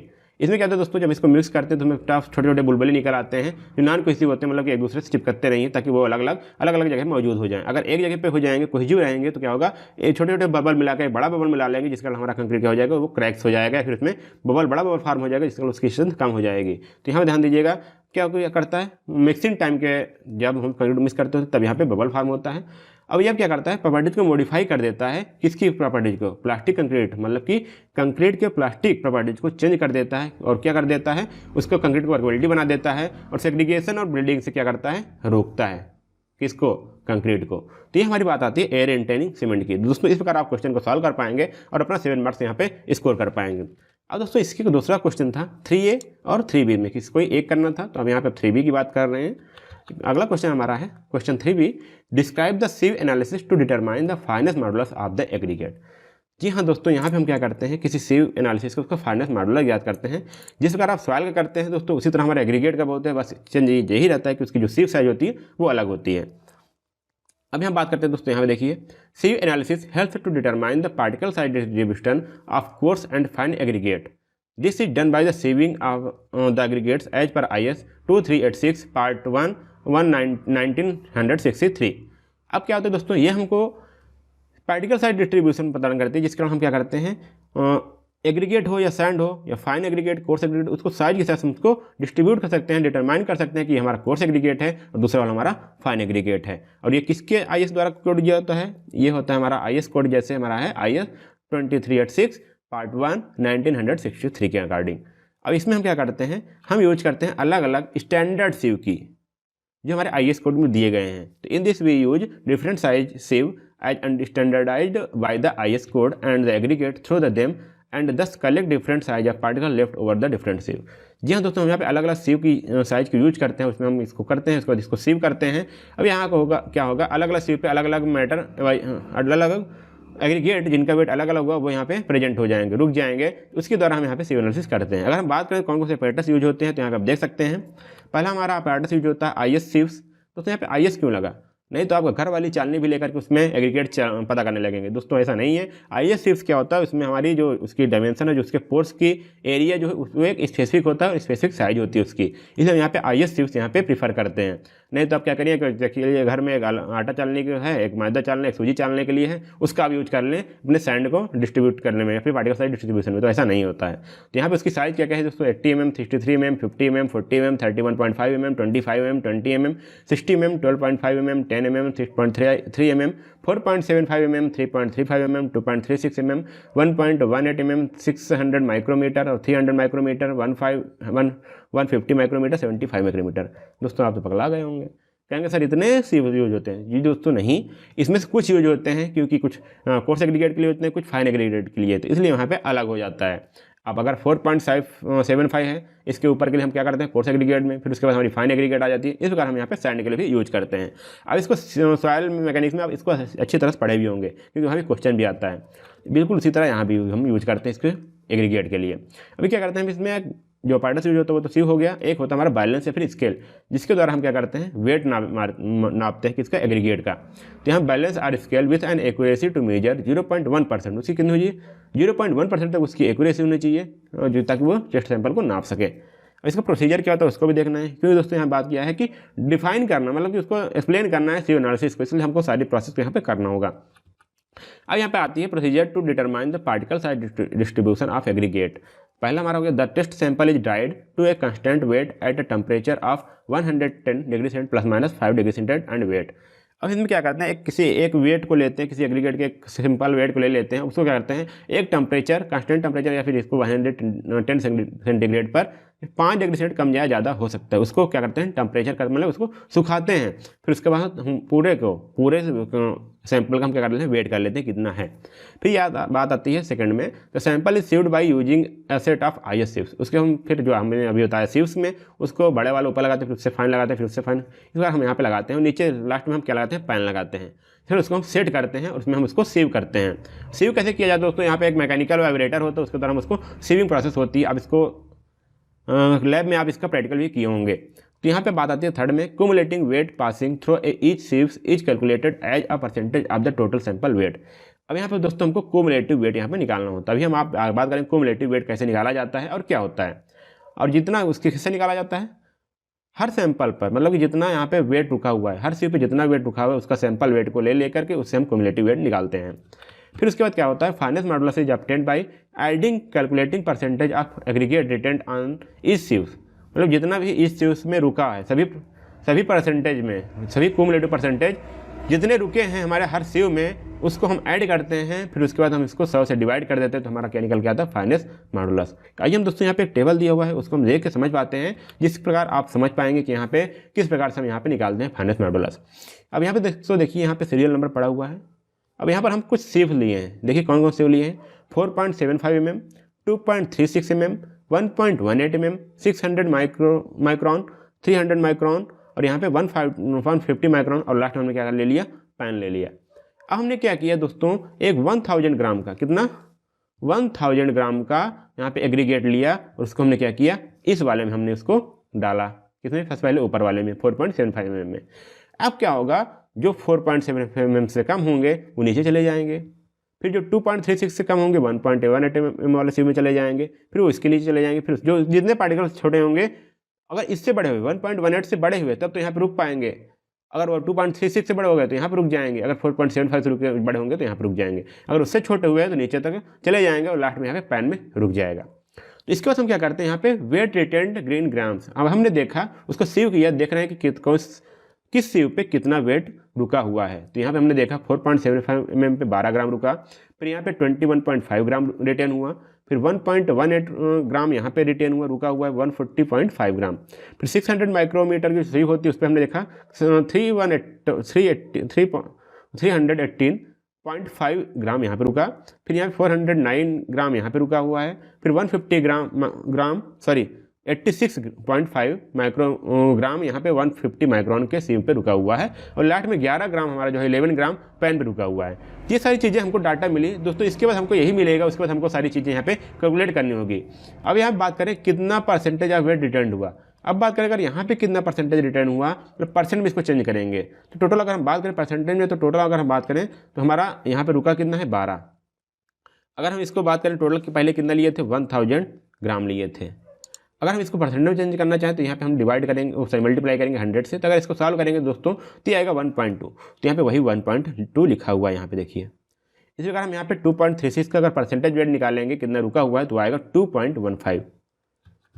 इस प्रकार यहाँ पे 14.05, 31.85, 14.9, 8.65 and last में आ जाएगा 1.1। समझ में आ गया दोस्तों किस प्रकार हम परसेंटेज वेट निकालते हैं। क्या किए हम यहाँ पे कितना वेट हमारा रुका हुआ है, टोटल हम सॉइल सैंपल कितना लिए हुए थे मल्टीप्लाई बाय 100, तो यहाँ पे हमने कर दिया। अब दोस्तों बात आती है cumulative of weight return. Cumulative क्या हुआ, अब दोस्तों हमने बताएं ये क्या होता है। मान लीजिए पहले हमारा 4.75 mm का हमने लिया था तो कितना रुका 1.2%। जब हमने 2.36 का देखा तो मतलब कि हमने ये दोनों सीव का देखा कितना, मान लीजिए ये हमारा क्या है सीव है। यहाँ पे हमने क्या किया, यहाँ पे हमारा 4.75 का है, यहाँ पे हमारा 2.36 36 का है। अब हम जब इसकी बात करेंगे तो इसके ऊपर कौन कौन सा वेट आएगा, ये वाला भी आएगा और ये वाला भी आएगा। तो इसलिए हम यहाँ पे जब निकालते हैं तो कुमुलेटिव वेट रिटर्न निकालते हैं, मतलब कि इसके इस CO के ऊपर कितना वेट रुका हुआ है। तो यहाँ पे कौन कौन सा आ जाएगा, एक तो 1.2 आ जाएगा, एक 2.15 आ जाएगा। तो मतलब टोटल मिला करके यहाँ पे आता है 3.35। अब हमने किया क्या, इसको यहाँ पे ऐड कर दिया और हमारा ये निकल आया। इस प्रकार हम इसको प्रकार से कुमुलेटिव वेट रिटर्न निकाल लेते हैं। या फिर आप क्या करिए, इसके ऊपर वाला सारा ऐड कर दीजिए और उसके सामने लिख दीजिए। जैसे हमने क्या किया, यहाँ पे 2.36 का निकालना था तो यहाँ पे 2.15 प्लस 1.2 ऐड कर दिया। अगर हम दोस्तों 4.75 का निकालें तो इसके ऊपर कोई नहीं है, केवल है जो 1.2% यहाँ पे रुका हुआ है, तो वही हमने यहाँ पे निकाला परसेंटेज में। इसलिए यहाँ पे जैसे नीचे आते जाएंगे उसी तरह ऐड होता चला जाएगा। अब हमको यहाँ पे किसका निकालना है, 1.18 का। तो हम क्या करेंगे, इसके ऊपर जितने हैं चाहे उसको ऐड कर दें या फिर इसमें इसको ऐड करके यहाँ पे हम लिख सकते हैं। तो 14.05 प्लस 3.35 आ गया 17.4। अगर हम यहाँ पे आगे करेंगे 600 माइक्रॉन का, तो यहाँ पे इस प्रकार मतलब कि 17.4 में 31.85 यहाँ पे ऐड कर देंगे तो आ जाएगा 48.9। अगर हम इसकी बात करें तो यहाँ 40.9 को हम यहाँ पे ऐड कर देंगे, आ जाएगा 81.9। इस प्रकार इसको हम ऐड करेंगे, यहाँ पे आ जाएगा। तो इस प्रकार हम दोस्तों यहाँ पे आगे पैन का नहीं लेते, क्योंकि यहाँ आगे पूरा करेंगे तो 100 हो जाएगा जो पैन में रुका हुआ है। तो यहाँ पे इस प्रकार हम कुमुलेटिव निकाल पाते हैं। अब बात क्या आती है यहाँ पे कि कितना % पास हुआ है।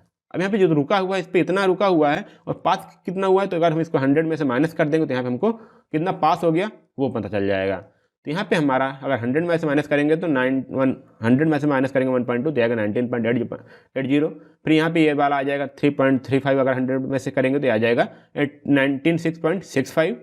फिर और अगर 100 में से 17.4 माइनस करेंगे तो आ जाएगा 82.60। यहाँ पे दोस्तों फिर अगर 100 में से 8.9 माइनस करेंगे तो आ जाएगा 51.10। इस प्रकार हमारा ये आ जाता है परसेंटेज ऑफ रिटेन। अब इसको हम क्या करते हैं, ऐड कर लेते हैं।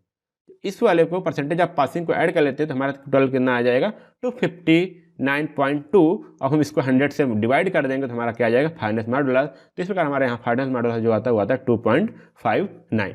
इस बार आपको समझ में आएगा कि हमारा फाइनेंस मॉडुलस किस प्रकार रुकता है। दोस्तों जो सबसे ज़्यादा इसमें ध्यान देने वाली बात होती है वो आती है यहाँ पे हमारा हमारा टेबल बन रहा है। क्योंकि दोस्तों यहीं भी दिक्कत होती है, बच्चे यहीं पे समझ नहीं पाते किस प्रकार से हमारा टेबल बना। और दोस्तों इसका PDF डाउनलोड करके इसको एक बार जरूर पढ़ लीजिएगा कैसे हम यहाँ पर इसको देख सकते हैं। और आगे बात करते हैं दोस्तों, अगले क्वेश्चन क्या आते हैं। तो लिखा हुआ है दोस्तों, हमारा क्वेश्चन है right the advantage of addition of pozzolana as admixture. हम पोजोलाना को एडमिक्सचर की तरह क्यों यूज करते हैं सीमेंट में, उसके बारे में हमको बात करना है। तो यहाँ पे आप देखिए आंसर चलते हैं। Pozzolana is also called supplementary cementitious material. दोस्तों हम इसके बारे में जब पहले वीडियो बनाया तो पहले तो उसमें बात किया था SCMs क्या होते हैं, तो उसमें हमने इसको पोजोलाना की डिस्कस किया था। उसमें हम ये भी बात किया कि SCM क्या होता है। दोस्तों इसको हम क्या करते हैं, सीमेंट की तरह इसको हम सप्लीमेंट्री मानकर सीमेंट नहीं यूज करें तो इसको पोजोलाना भी यूज कर सकते हैं। Are mineral additive is a finely ground siliceous material. अब दोस्तों मिनरल एडिटिव क्या होता है, हम मैन्युफैक्चरिंग के समय जो कुछ पार्टिकल्स मिलाते हैं, जो मिनरल मिलाते हैं उसको बोलते हैं मिनरल एडिटिव। और ये कौन सा होता है, महीन पीसा हुआ होता है किसका, सिलिशियस मटेरियल होता है जिसको हम यूज करते हैं ग्राउंडिंग के समय या मैन्युफैक्चरिंग के समय। Which such as do not possess cementing property. इसमें कोई भी सीमेंटिंग प्रॉपर्टी जर्मिनल प्रॉपर्टी नहीं होती स्वयं में इन देमसेल्फ, बट लेकिन जब react chemically with calcium hydroxide, लेकिन जब ये कैल्शियम हाइड्राइड से रिएक्ट कर लेते हैं तब इसमें आ जाती है। This material is often added to concrete to make concrete mixture as a more economical. ये किसके लिए यूज किए जाते हैं कंक्रीट में, क्योंकि कंक्रीट में हम क्या करते हैं इसको इकोनॉमिकल बना पाते हैं, उसकी परमेबिलिटी घट जाती है, कम हो जाती है और इसकी स्ट्रेंथ भी इंक्रीज हो जाती है और अदर प्रॉपर्टी यहाँ पे क्या हो जाती है, इन्फ्लुएंस होती है, जो आगे हम बात कर लेंगे, आगे पीछे बात करेंगे हम एडवांटेज में। फिर वही चीज़ फिर आ जाती है pozzolana when added to concrete mix rather than a substitute for a part. ये केवल एक सीमेंट के लिए सब्स्टिट्यूशन ही नहीं है, ये क्या करती है उसकी वर्केबिलिटी को भी इम्प्रूव करती है। हमको अच्छा सीमेंट, अच्छा वर्केबिलिटी वाला हमको कंक्रीट मिल पाता है, उसकी इम्पर्मेबिलिटी कम हो जाती है और यहाँ पे केमिकल अटैक से उसमें रजिस्ट करने की क्षमता आ जाती है। और अगर बात करें तो overall effect depends on the aggregate use in concrete. और यहाँ पे जो पूरा हमको इफेक्ट मिलता है, ओवरऑल इफेक्ट अगर बात करें तो उसके एग्रीगेट हम कौन सा यूज करें उस पर भी निर्भर करता है। जैसे यहाँ बात करते हैं the aggregate deficient in the fine material, ये उसमें क्या होता है कि एग्रीगेट में जो फाइन मटेरियल है उसकी कमी है तो क्या होगा, ये अच्छा रिजल्ट देगा। और some pores reduce the expansion caused by the alkali aggregate reaction and alkali silica reactivity. अगर कुछ फोर्स क्या होते हैं उसमें जो एक्सपेंशन हमें घट जाते हैं, एक्सपेंशन के कारण जो है घट जाते हैं। अब क्या होता है, क्योंकि यहाँ पे क्या उनसे रिएक्शन होती है, एल्कली एग्रीगेट रिएक्शन होती है और एल्कली सिलिका रिएक्टिविटी होती है। ये दोस्तों दो रिएक्शन होती हैं, आप इसको बुक में प्रीफर कर सकते हैं और डिटेल में पढ़ सकते हैं। अब यहाँ बात आती है 10, इसलिए some of the advantage obtained through, यहाँ दोस्तों स्पेलिंग थोड़ी मिस्टेक हो गई है क्योंकि दोस्तों बहुत मेहनत करते हैं आप लोग को PDF बनाना, फिर वीडियो बनाना, फिर आपके लिए अपलोड करना, क्योंकि हम आपकी सहायता चाहते हैं और आप हमारी सहायता नहीं चाहते, क्योंकि नहीं तो आप अपनी कमेंट कर देते। कमेंट जरूर करते, वीडियो को जरूर शेयर करते हैं। यहाँ पे आ जाता है थ्रो, UGH, पोजलाना और फॉलोइंग। अब यहाँ बात आती है improve the workability with the lesser amount of water. अब क्या करता है, हम इसमें कम से कम वाटर यूज करके हम उसकी सीमेंट की या फिर कंक्रीट की वर्कबिलिटी को हम बढ़ा सकते हैं। अब ये lower heat of hydration and thermal shrinkage, इसमें क्या होता है, जो स्मीज श्रिंकेज मतलब कि जो स्मीज प्रसार या फिर स्मीज संकुचन होता है वो भी कम होता है, और यहाँ पे हीट ऑफ हाइड्रेशन भी क्या होता है, कम होती है कंपेयर टू अदर सीमेंट में। अब बात आती है यहाँ पे 3 में, improve resistant to attack from the salt and sulphate from soil and sea water. अगर हम इसको सी वाटर में यूज कर रहे हैं तभी हमको रेजिस्टेंट मिल जाएगा, केमिकल अटैक से बचा देगा। हम इसको अगर साल्ट या सल्फेट से भी हमको ये बचाता है क्या, हमारा पोजलाना। रिड्यूस सक्सेबिलिटी टू डिजॉल्व, हम यहाँ पे अगर किसी चीज़ में डिजॉल्व होने की जो सक्सेबिलिटी है, संवेदनशीलता को घटा देती है। और लीचिंग ऑफ कैल्शियम हाइड्राइड, और ये उसमें क्या है, कैल्शियम हाइड्राइड को लीच करती है, मतलब उसको धुल देती है, बाहर कर देती है। 5 हमारा रिड्यूस परमेबिलिटी, ये भी घट जाती है, और लोअर काट हमको जो काट होती है वो लोअर मिलती है। तो ये सारी चीज़ें हमको एडवांटेज होती है किसकी, यहाँ पे पोजलाना की। अगर हम आगे क्वेश्चन की बात करें तो यहाँ पे अगला क्वेश्चन है, क्वेश्चन नंबर 4 का भी, describe the characteristics of material metakaolin on concrete properties. अब ये क्या है, प्रॉपर्टीज क्या है और इसके साथ से इफेक्ट करती है, हम सारी चीज़ें बात करेंगे दोस्तों। क्योंकि ये क्वेश्चन बहुत कम सुनते हैं, इसलिए मैं यहाँ पे इस पेपर को सॉल्व कर रहा हूँ, ताकि जो भी क्वेश्चन हम लोग से छूटे रह जाते हैं पेपर टाइम में वो भी हमको पता चल जाए और उसका आंसर पता चल जाए। क्योंकि कभी कभी क्या होता है, हमको पता तो हो जाता है क्वेश्चन ये आया था, लेकिन उसका आंसर नहीं पता चल पाता, तो इस कारण हम उसको टच भी नहीं करते, पढ़ते भी नहीं। तो इस वीडियो में आपको सभी क्वेश्चन भी मिल जाएंगे। हम बात करते हैं metakaolin is prepared by calcination of kaolin. दोस्तों केओलिन क्या है, ये क्ले मटेरियल है। क्ले मटेरियल आप क्ले भी आसानी से जानते होंगे, जो हमारे सवाल में पढ़े हैं। It at temperature of 650 to 800 degree centigrade. इसको कैल्सिनेशन से, क्ले मटेरियल के कैल्सिनेशन से इसको निस्तापित करके हम मेटाकॉइलिन को बनाते हैं। और जो निस्तापित करने का तापमान है, मतलब कैल्सिनेशन का जो टेम्परेचर वो कितना होता है, 650 to 800 degree centigrade. It has pozzolanic property, इसमें पोजलानिक प्रॉपर्टी मतलब क्या है, तो उसमें जो सीमेंटी प्रॉपर्टी होती है वो सीमेंट मतलब जमता भी है। Due to having pozzolanic properties it is used as an admixture as an particle replacement of cement in HSC।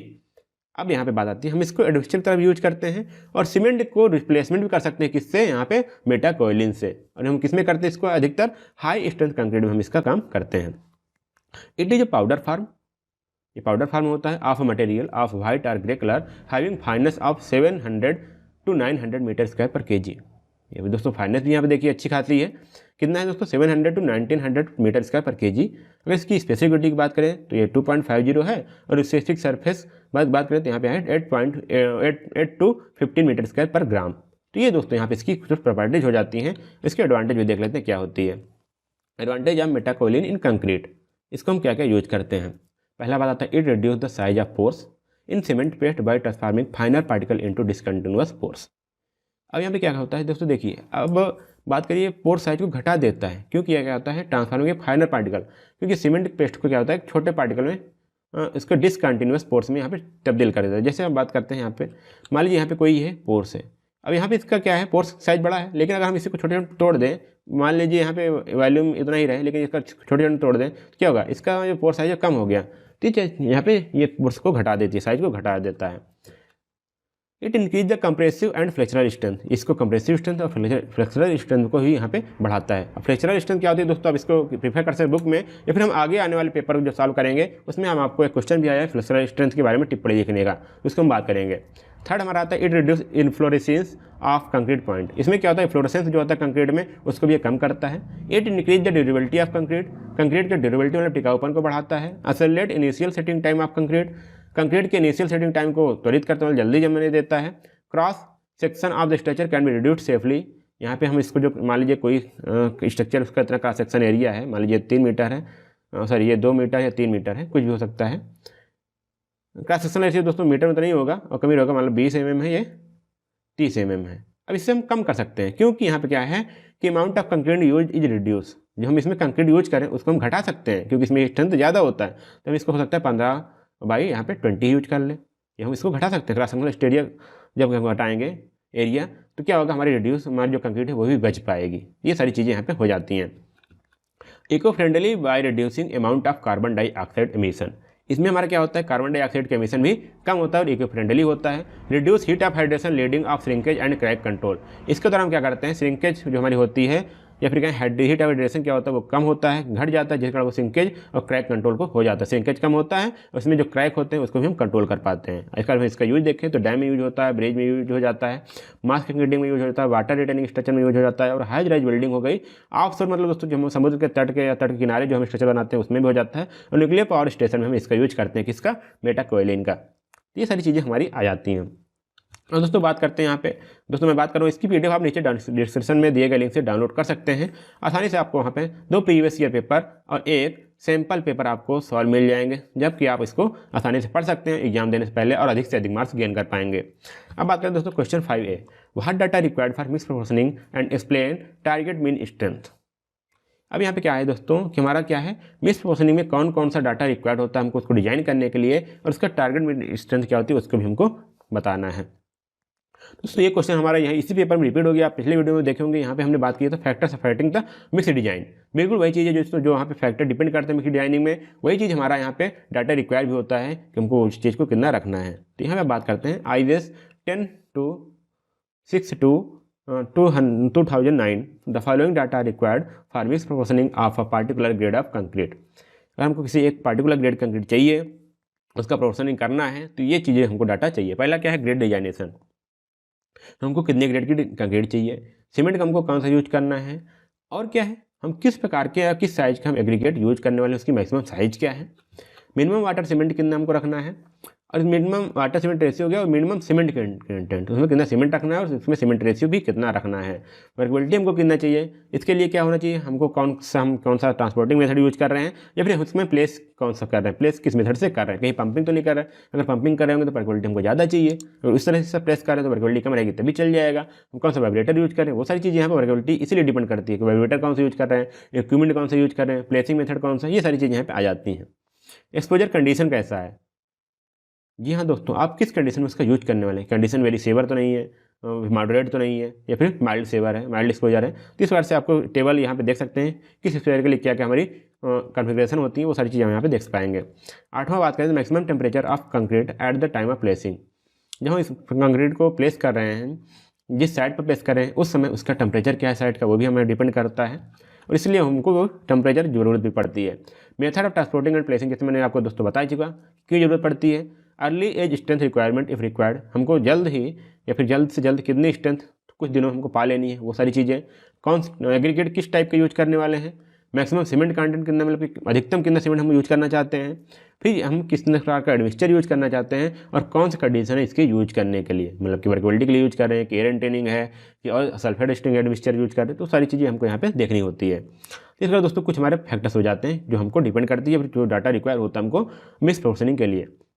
अगला दोस्तों इसी में क्वेश्चन था हमारा कि टारगेट मीन स्ट्रेंथ क्या होता है, तो इसकी हम बात करें तो it is the strength for which design a concrete give a characteristic strength at the place.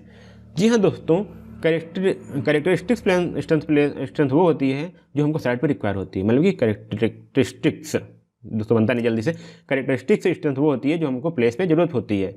लेकिन आप सोचिए अगर हम केवल करेक्टरिस्टिक्स यहाँ पे लैब में डिजाइन करें, क्योंकि अगर लैब में डिजाइन कर दिए उसको मिल गया, लेकिन हमारे क्या है कि जब हम प्लेस पे ले जाते हैं तो उसकी क्वालिटी कंट्रोल मान सकते हैं, या फिर उतना लैब जैसा इन्वायरमेंट वहाँ पर नहीं मिलता, जिसके कारण उसकी जो होती है स्ट्रेंथ कम हो जाती है, या फिर कहीं कम हो जाती है, कोई ना कोई डिफरेंट हो जाती है। तो यहाँ पर करेक्टरिस्टिक्स वो होती है जिसमें हमारा जो हमारी डिजाइन किए कंक्रीट उसका कम से कम 95% स्ट्रेंथ हमको प्लेस पर या फिर साइड पर दे पाए, तो हमारी क्या होती है करेक्टरिस्टिक स्ट्रेंथ होती है। अब इसको डिजाइन करने के लिए हमको कम से कम ये स्ट्रेंथ मिले, उसके लिए हम क्या यूज करते हैं टारगेट स्ट्रेंथ, उसके लिए हम टारगेट मीन स्ट्रेंथ उसके पे डिफाइन करते हैं। इस स्ट्रेंथ पर हम क्या करते हैं कंक्रीट को मैन्युफैक्चर करते हैं ताकि हमको प्लेस पर इतना मिल पाए। तो ऑब्वियस है अगर हमको इतना चाहिए तो हमको अधिक से अधिक उसको स्ट्रेंथ दे करके बनाना चाहिए। तो वही चीज़ है target mean strength is always more than characteristics strength of concrete. हमेशा जो टारगेट मीन स्ट्रेंथ है वो करेक्टरिस्टिक स्ट्रेंथ से ज़्यादा होता है। अब यहाँ पे बात आती है द मेन टारगेट स्ट्रेंथ, जैसे हम बोलते हैं मेन टारगेट स्ट्रेंथ मतलब कि इसको हम डिनोट कर रहे हैं FT से, target strength is determined from the specific characteristics compressive strength at 28 days. FT equal to FCK plus 1.65S।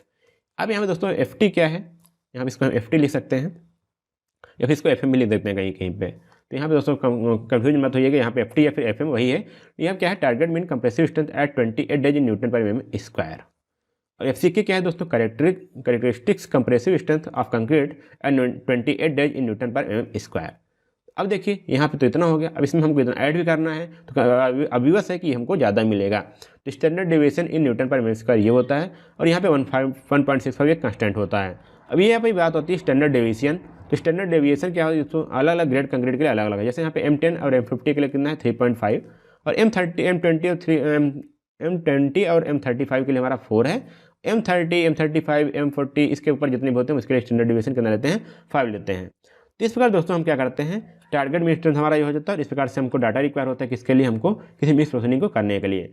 Hello दोस्तों, स्वागत है आपका हमारे चैनल सिविल मंत्रा में। जी हाँ दोस्तों, जैसे कि आप देख रहे हैं कि हम इस पीडीएफ में आपको कंक्रीट टेक्नोलॉजी के आपको जो प्रीवियस ईयर के पेपर हैं उनको हम सॉल्व कराने वाले हैं। जी हाँ दोस्तों, इस वीडियो सीरीज में आपको 2 प्रीवियस सॉल्व पेपर मिलेंगे और 1 सॉल्व मॉडल पेपर मिलेगा। कुल मिला के हम लोग यहाँ पर 3 सॉल्व पेपर यहाँ पर डिस्कस करने वाले हैं। तो देख पा रहे होंगे आपको इसका डिजाइनिंग कैसा है दोस्तों, बिल्कुल आप जब इसको डाउनलोड करेंगे तो बिल्कुल बुक वाली फीलिंग आएगी।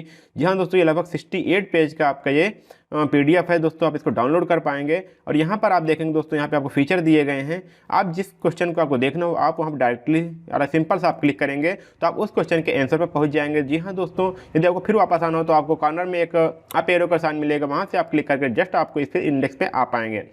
जी हाँ दोस्तों, अगर मान लो आपको सेकंड आपके प्रीवियस ईयर पेपर जाना हो तो आप नीचे वाले क्लिक करेंगे तो सिलेक्ट वाले क्वेश्चन पर, फिर आप जब नीचे स्क्रॉल डाउन करेंगे तो दोस्तों आपको नेक्स्ट ईयर के या फिर प्रीवियस ईयर के पेपर सॉल्व मिल जाएंगे। और यहाँ पर यदि आप क्लिक करेंगे फिर यहाँ पे फिर वही दोस्तों है, आप यहाँ पे क्लिक करते ही जिस क्वेश्चन आपको सॉल्व करना है वहाँ पे आप जैसे ही क्लिक करेंगे आप उस क्वेश्चन के आंसर तक पहुँच जाएंगे। ये दोस्तों फिर आपको यहाँ पर ऊपर जाना है तो आप यहाँ पे अप एरो जो कॉर्नर में है वहाँ पे क्लिक करके आप ऊपर की ओर जा पाएंगे। दोस्तों यदि आपको यहाँ पे कोई प्रॉब्लम होती है, यदि आप यहाँ पे नीचे लिंक भी दिया गया है, आप यहाँ से हमारे फेसबुक ग्रुप में जुड़ सकते हैं, आप यूट्यूब से जा सकते हैं और टेलीग्राम ज्वाइनिंग पे जुड़ सकते हैं। जी हाँ दोस्तों, ये आप इस PDF को डाउनलोड कर सकते हैं। दोस्तों इस PDF को डाउनलोड करने के लिए आपको सिंपली आपको नीचे वाले जो डिस्क्रिप्शन दिए गए लिंक पर आप क्लिक कर सकते हैं। सिंपली आपको नीचे बाय नाउ पर क्लिक करना है, फिर उसके बाद आपको कुछ इस तरह ओपन होगा। ये दोस्तों आपको पहले ही इंटरमोजो का अकाउंट हो तो आप वहाँ लॉगिन कर सकते हैं, वरना आप यहाँ पे चेक कर यहाँ पे एज ए गेस्ट आप यहाँ पे अपना ईमेल ID डालेंगे। फिर उसके बाद दोस्तों जब आप कंटिन्यू करेंगे, चेकआउट नाउ करेंगे तो यहाँ पे दोस्तों आपको नाम, अपना लास्ट नेम, फिर उसके बाद आपका ईमेल ID और मोबाइल नंबर मांगेगा। दोस्तों आप सिंपली यहाँ पे क्या करेंगे, कंटिन्यू करेंगे। दोस्तों यहाँ पे कंटिन्यू करने के बाद ही आपको यहाँ पर कुछ इस प्रकार का पेज में ओपन होगा, जिसमें आपको 25 रुपये यहाँ पे इसका पेज मिलेगा, और साथ में आपको दोस्तों यहाँ पे कन्वीनियंस फीस मिलेगी जो आपको यहाँ पे इंस्टामोजो द्वारा चार्ज किया जाता है। जी हाँ दोस्तों, आप इसके बाद यहाँ पे मेक पेमेंट पे जाएंगे तो यहाँ कुछ देर तक आपको प्रोसेसिंग चलेगा। फिर दोस्तों आपको यहाँ पे टोटल अमाउंट देगा। जैसे देखिए दोस्तों यहाँ पे 25 रुपये प्लस 6 रुपये दोस्तों, ये तो इंस्टामोजो का ही है, इसमें हम कुछ नहीं कर सकते। तो यहाँ पे आपको क्या करना है, आपको यहाँ पेमेंट टाइप मिल जाएगा, आप जो चाहें उसमें, चाहे भीम ऐप, गूगल पे, Paytm, credit card, debit card, net banking, जितने भी दोस्तों आपके पास ऑप्शन हो वहाँ से आप डाउनलोड करके उसके द्वारा आप यहाँ पे पेमेंट कर पाएंगे। दोस्तों इसके बाद हम क्या करेंगे, आपको जब यहाँ पे आगे जाएंगे तो आप कुछ यहाँ पर इस प्रकार का इंटरफेस आएगा जहाँ पे लिख रहेगा पेमेंट सक्सेसफुल, और यहाँ पे आपके पास ID होगी, नीचे आपके मेल ID पर भी एक लिंक जाएगा, एक मेल आएगा। फिर उसको जब आप उस मेल पर खोलेंगे तो ओपन करेंगे तो यहाँ पे आपका डाउनलोड का ऑप्शन होगा। जैसे ही आप डाउनलोड क्लिक करेंगे आपके पास आपका PDF डाउनलोड हो जाएगा।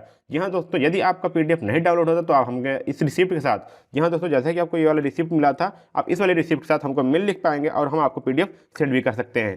जी हाँ दोस्तों, यदि आपको प्रॉब्लम होती है तब आप ये चीज़ कर सकते हैं। दोस्तों आइए चलते हैं, हम आज का वीडियो देखते हैं और आज का लेक्चर यहाँ पे स्टार्ट करते हैं। तो दोस्तों हमारा क्वेश्चन है 5B, what is the role of water in concrete. पहले हम बात करेंगे पानी की भूमिका क्या कंक्रीट में, और उसके बाद हम सोर्स को एग्रीगेट को क्लासिफाई करेंगे या फिर एक्सप्लेन क्या है सोर्स, एग्रीगेट के सोर्स क्या क्या हैं। तो हम बात करते हैं पहले वाटर की। तो water plays a very huge role in concrete mix. Concrete को मिक्स करने में वाटर बहुत ही अहम भूमिका निभाता है। It purpose as however broken into 2 main things. हम इसको 2 प्रकार में हम बांट सकते हैं। किस प्रकार से, 2 कैटेगरी में बात किए हैं तो हम उसको आसानी से हम इसको डिफाइन कर पाएँ। पहला है bonding. Water is ingredient in the concrete that mix with the cement to farm.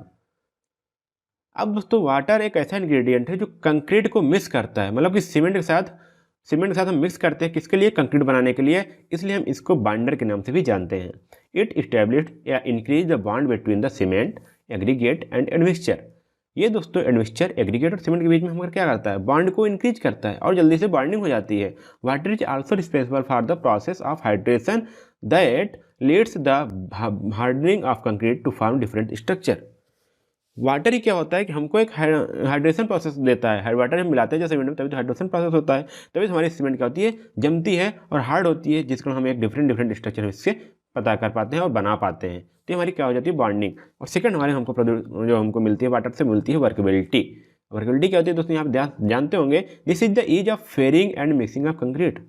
Fairing मतलब दोस्तों ढोना। इसी कारण हम क्या करते हैं, कंक्रीट को स्थान से दूसरे स्थान पर ले जाते हैं और इसी कारण हम क्या करते हैं, मिक्स कर पाते हैं वर्केबिलिटी के कारण। तो it can also be regarded as the fluidity of the concrete. इसको हम क्या बोल सकते हैं, कंक्रीट की फ्लूइडिटी, तरलता बोल सकते हैं इसको, वर्केबिलिटी को।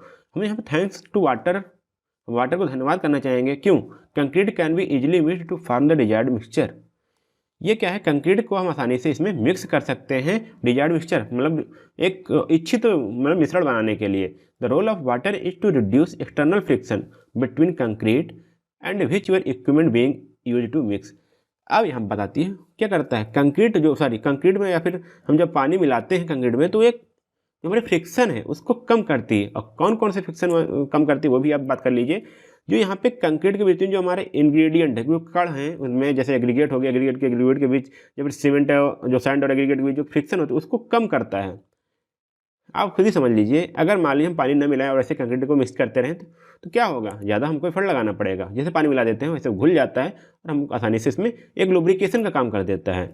और यहाँ पे किसके बीच, कंक्रीट हो गया, और जो हम कंक्रीट के किस इक्विपमेंट में मिक्स कर रहे हैं उसके साथ हमारा क्या होता है, यहाँ पे एक फ्रिक्शन कम हो जाता है। It also reduce the internal friction between the aggregate and the cement.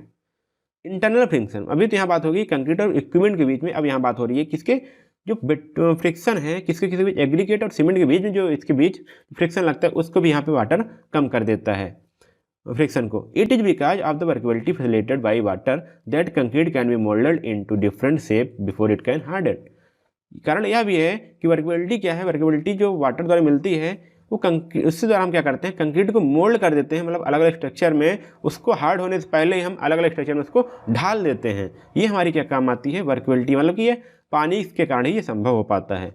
With all this being said, it is a virtually or practical impossible implement any type of construction without water in the concrete mix। हम ये बोल सकते हैं क्या है, virtually या practically क्या है, जिस प्रकार से बिना पानी के किसी भी कंस्ट्रक्शन काम में कंक्रीट को मिलाना एक असंभव कार्य है। It is also important to note the excessive water in concrete might lead to better workability. हाँ दोस्तों, आप सोचेंगे हम ज़्यादा पानी मिला देंगे आसानी से हम कंक्रीट को फैला सकते हैं, यही चीज़ बोला गया है कि आपको ध्यान देना है कि हाँ, अधिक पानी अधिक वर्केबिलिटी को प्रदान करती है, मतलब कि अधिक पानी मिलाएंगे तो हमको वर्केबिलिटी ज़्यादा मिलेगी, लेकिन it will in the long run compromise the strength of concrete. यह फिर इसके लिए हमको कंक्रीट के स्ट्रेंथ के साथ हमको कंप्रोमाइज करना पड़ जाता है। जैसे हमने पढ़ा होगा वर्केबिलिटी में कि हम वाटर सीमेंट बढ़ता है तो हमारी क्या हो जाती है, स्ट्रेंथ घट जाती है। तो ये सारी चीज़ें हम यहाँ पे समझ पाते हैं। इसमें दूसरा पार्ट था दोस्तों क्वेश्चन का, सोर्स ऑफ एग्रीगेट क्या क्या है। तो यहाँ पे कुछ सोर्स हैं, पहला हम इसको बात करते हैं नेचुरल सोर्स क्या क्या हैं, उसको बात करते हैं एग्रीगेट। एग्रीगेट क्या है, आप यही समझते होंगे एग्रीगेट क्या, हम देखते हैं जो हम रोड बनता है तो उसमें बड़े बड़े एग्रीगेट यूज करते हैं, तो वही चीज़ है एग्रीगेट। या फिर हम घर बनते हैं जिसको हम आरसीसी बोल देते हैं, जो गिट्टी आती है वही हमारी एग्रीगेट भी है। वो किससे बनता है, रॉक से बनता है, मतलब कि जो रॉक है वही हमारा क्या होता है, उसको हम तोड़ के हम क्या बनाते हैं, एग्रीगेट।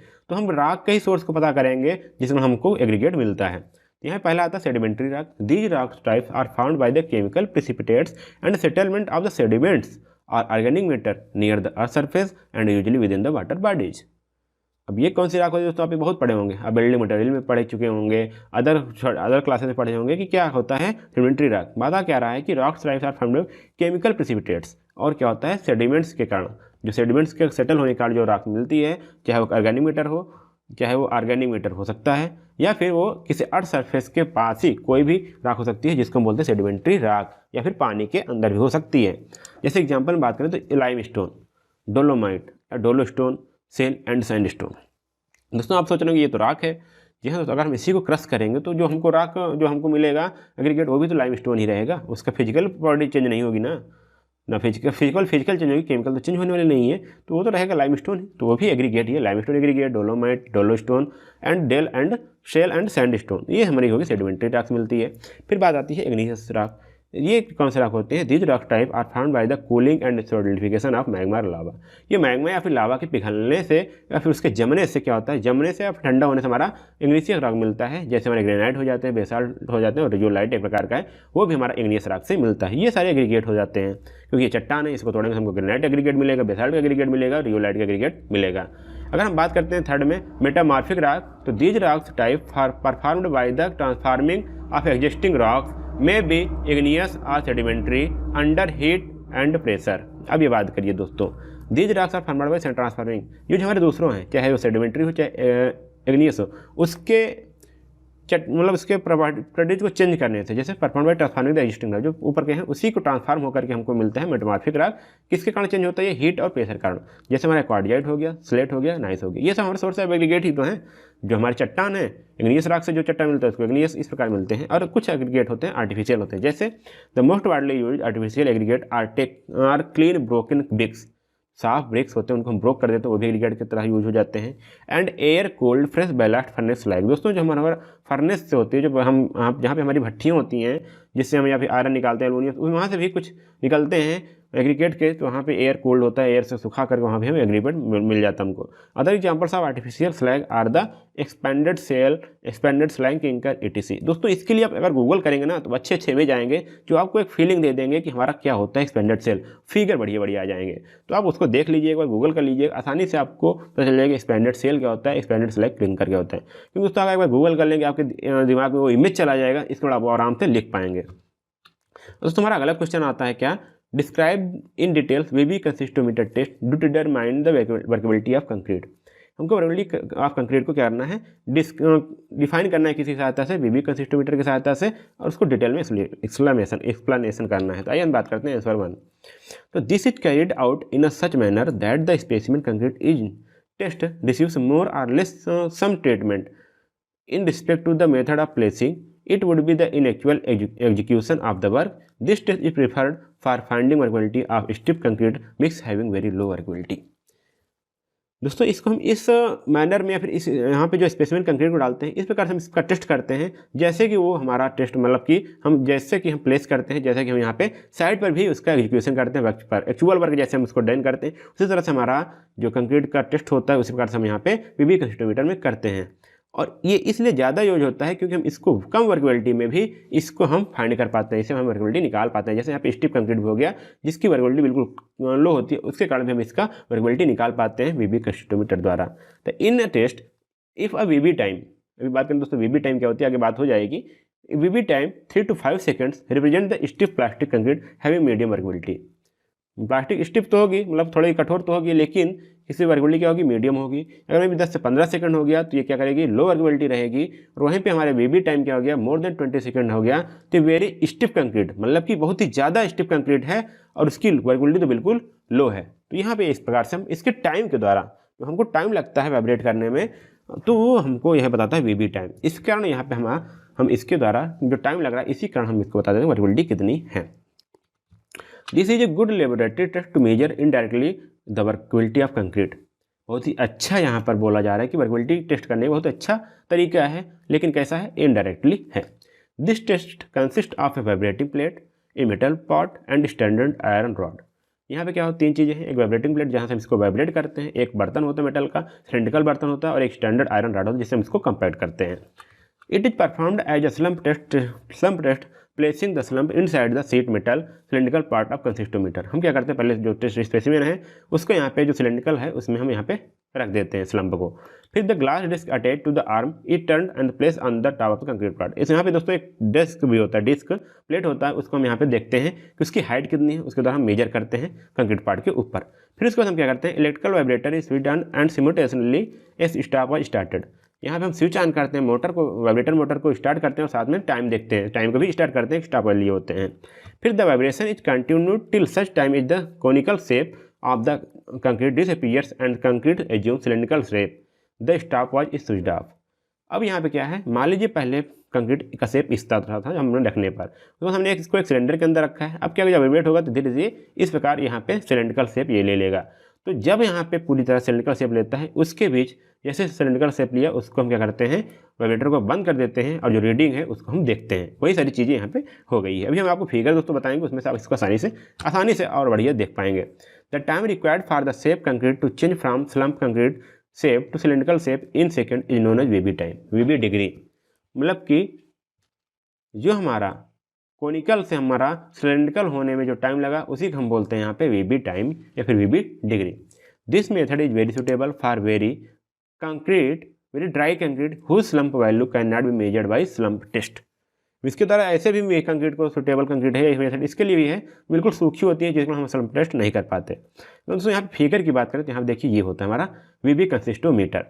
अब यहाँ पे देखिए दोस्तों, यहाँ पे एक कोनिकल फ्लास्क है। दोस्तों ये वही साइज है जो 10, 20, 30 हमारा जो स्लम्प टेस्ट का होता है, वही एक यहाँ पे कोनिकल है। अब क्या करते हैं, यहाँ से हम कंक्रीट को पोर करते हैं, कंक्रीट को यहाँ पे डालेंगे।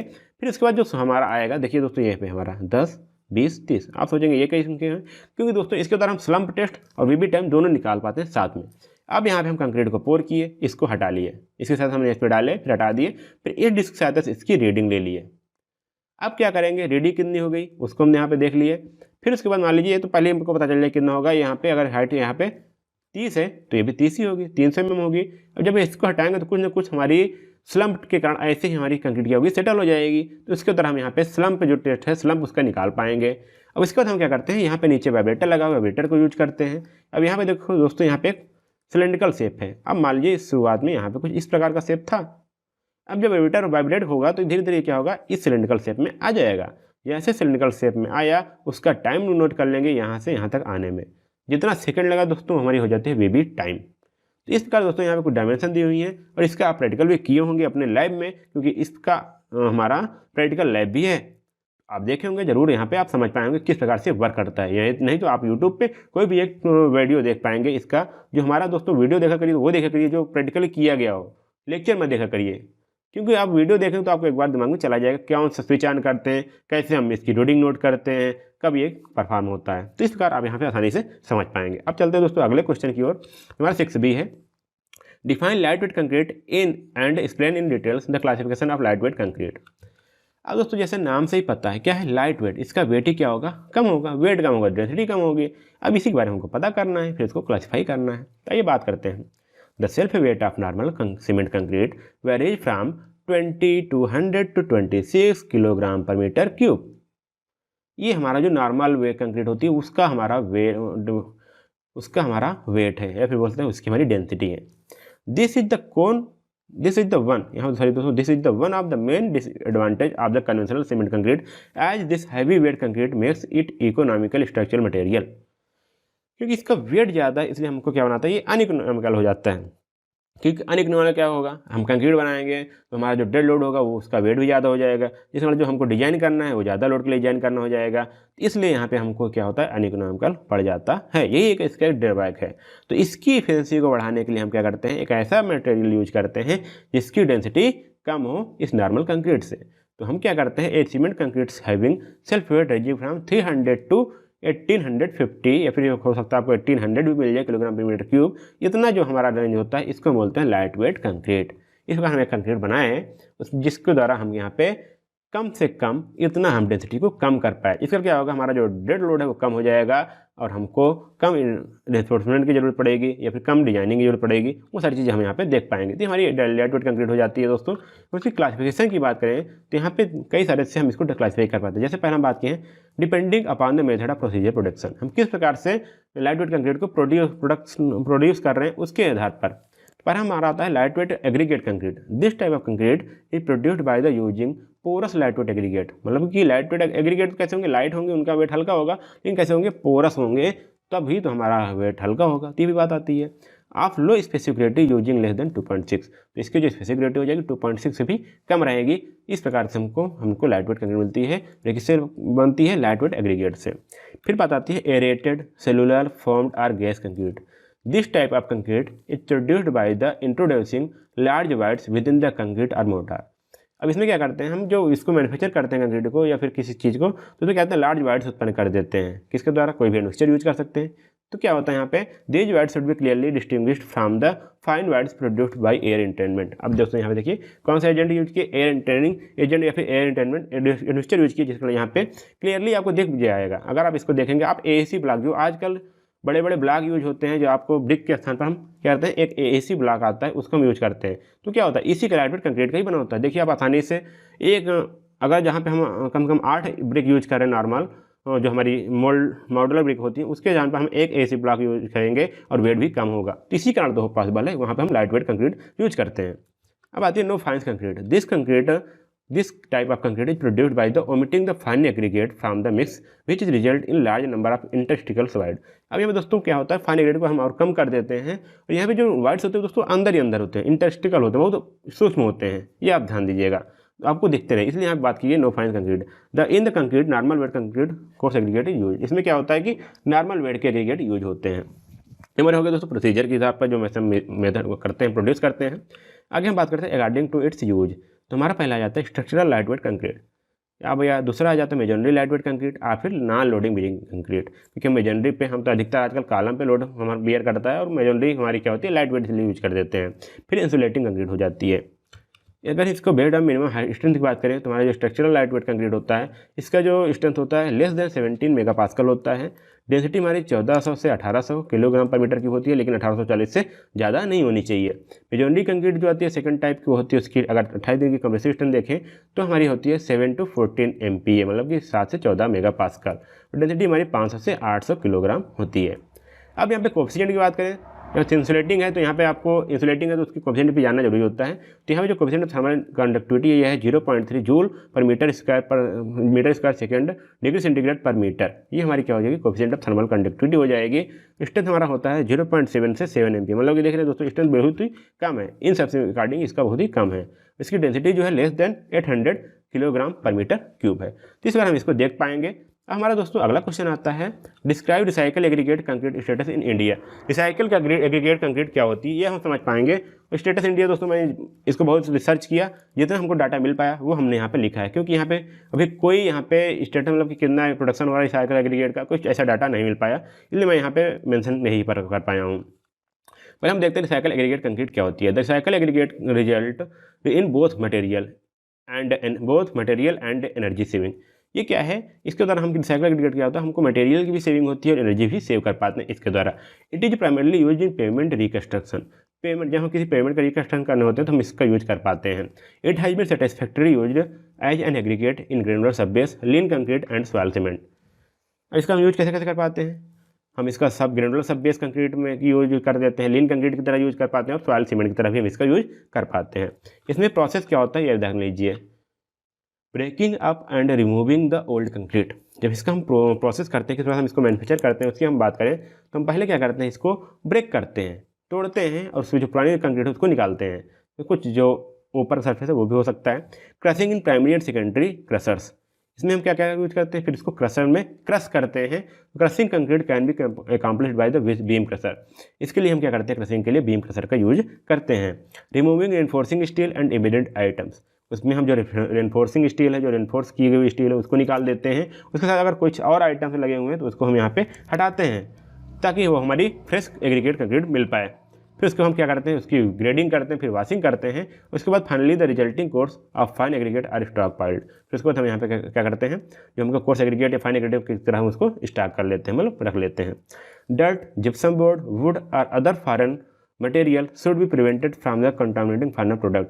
हम कोई डर्ट जिप्सम हो गई, डर्ट मतलब धूल हो गई, जिप्सम बोर्ड हो गया, वुड या फिर अदर कई सारी मटेरियल हो गई जो हमको यहाँ पे फाइनल प्रोडक्ट को कंटामिनेट करती हैं, उसको हमको रोकना चाहिए। Recycle aggregate should be tested for durability, gradation and other properties.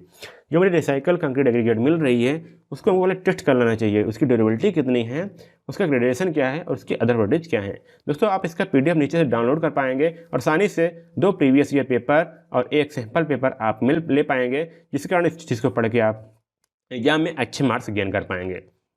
और दोस्तों यहाँ बात करते हैं आज के लास्ट क्वेश्चन के बारे में, जो हमारा है question 7B। What do you mean by fibre enforcement concrete and also explain factor affecting the properties of fibre enforcement concrete. दोस्तों ये आज हमारा लास्ट क्वेश्चन है, बहुत ही इंपॉर्टेंट क्वेश्चन है दोस्तों। हम इसको शॉर्टकट में फाइबर एनफोर्समेंट को हम बोलते हैं FRC। इसके हम फैक्टर क्या क्या वो भी हम बात करने वाले हैं। आंसर क्या है, the presence of micro cracks at mortar aggregate interface responsible for the inherent weakness of plain concrete. जो हमारे प्लेन कंक्रीट होती है उसमें क्या होता है, छोटे छोटे क्रैक्स होते हैं मोर्टार एग्रीगेट में, तो जो हमारे उसके कारण हमारी क्या होती है, वीकनेस आ जाती है हमारी कंक्रीट में। तो उस वीकनेस हम क्या करते हैं, उसमें फाइबर में उस मिक्स में हम फाइबर डाल दें तो उसको क्रैक्स को हम वीकनेस को उसको हम हटा सकते हैं। यही चीज़ बोला गया, the weakness can be remove by the inclusion of fibres in the mix. Fibre क्या होती है दोस्तों, आपको बहुत अच्छे से पता होगा, हमेशा फाइबर यूज करते हुए चले आ रहे हैं, तो उसको हम अगर फाइबर डाल दें तो हम क्या होगा, उस वीकनेस को हम हटा सकते हैं। Fibre helps to transfer the loads to the internal micro cracks. अब क्या होगा दोस्तों, जो फाइबर होते हैं उसमें हम उसके द्वारा जो हमको माइक्रो क्रैक्स, जो क्रैक्स हैं उस पर जो फोर्स आ रहे हैं उसको हम ट्रांसफर करने में वो हमारी सहायता करती है। Such a concrete is called fibre enforcement concrete. इस प्रकार कंक्रीट को हम फाइबर एनफोर्स कंक्रीट बोलते हैं। तो fibre enforce concrete is composite material essentially consisting of conventional concrete और मोर्टार रेनफोर्समेंट बाई फाइन एग्रीबीट। दोस्तों किसी अलग प्रकार की यहाँ पे कंक्रीट नहीं है, जो इससे हम कंक्रीट बनाते हैं उसी प्रकार की कंक्रीट है, लेकिन इसमें हम क्या करते हैं, जो फाइन फाइबर हैं उसको हम यहाँ पे इंट्रोड्यूस करवा देते हैं, मतलब उसको यहाँ पे मिक्स कर देते हैं। बस इतना ही करना होता है हमको यहाँ पे, मतलब कि फाइन फाइबर को हम क्या करते हैं इसमें मिला देते हैं। अगर हम इसको एक वर्ड में कुछ डिफिनेशन लिखना चाहें तो इस प्रकार लिख सकते हैं, fibre enforcement concrete is a composite material consisting of a mixture of cement, mortar, concrete and discontinuous discrete uniformly displayed suitable fibre. ये बिल्कुल उसी तरह सीमेंट, मोर्टार और कंक्रीट का हमारा क्या होता है, मिक्सचर होता ही है। उसमें हम क्या करते हैं, डिस्क्रीट यूनिफॉर्मली, मतलब एक समान से हम क्या करते हैं उसमें एक फाइबर लगा देते हैं, उसमें सुटेबल प्रोवाइड करवा देते हैं, जिसमें वो हमारी एफआरसी कराने लगती है। अगर इसकी फैक्टर की बात करें, कौन कौन सा फैक्टर हैं जो इसको अफेक्ट करते हैं, तो कुछ ऐसे फैक्टर हैं जिसके कारण हमारी इसकी प्रॉपर्टी भी चेंज हो सकती है। जैसे पहला हमारा relative fibre material matrix stiffness. इसमें जो हम फाइबर प्रोवाइड करवा रहे हैं उसकी जो मैट्रिक्स जिसकी स्टिफनेस है मटेरियल की वो कितना है, इसको भी हमको ध्यान देना होता है। वैल्यूम ऑफ फाइबर्स, हम कितना उसको वैल्यूम मतलब कितना फाइबर्स प्रोवाइड करवा रहे हैं, किस रेशियो में फाइबर्स प्रोवाइड करवा रहे हैं, ये भी बात है। ओरिएंटेशन क्या है दोस्तों, ओरिएंटेशन कुछ रेगुलर है, इरेगुलर है, डिस्पर्ज है, किस प्रकार का हमारा पास उसका ओरिएंटेशन है, किस प्रकार से हम फाइबर को वहाँ पे बिछाए हुए हैं, वो सारी चीज़ हमको यहाँ पे डिपेंड करती है।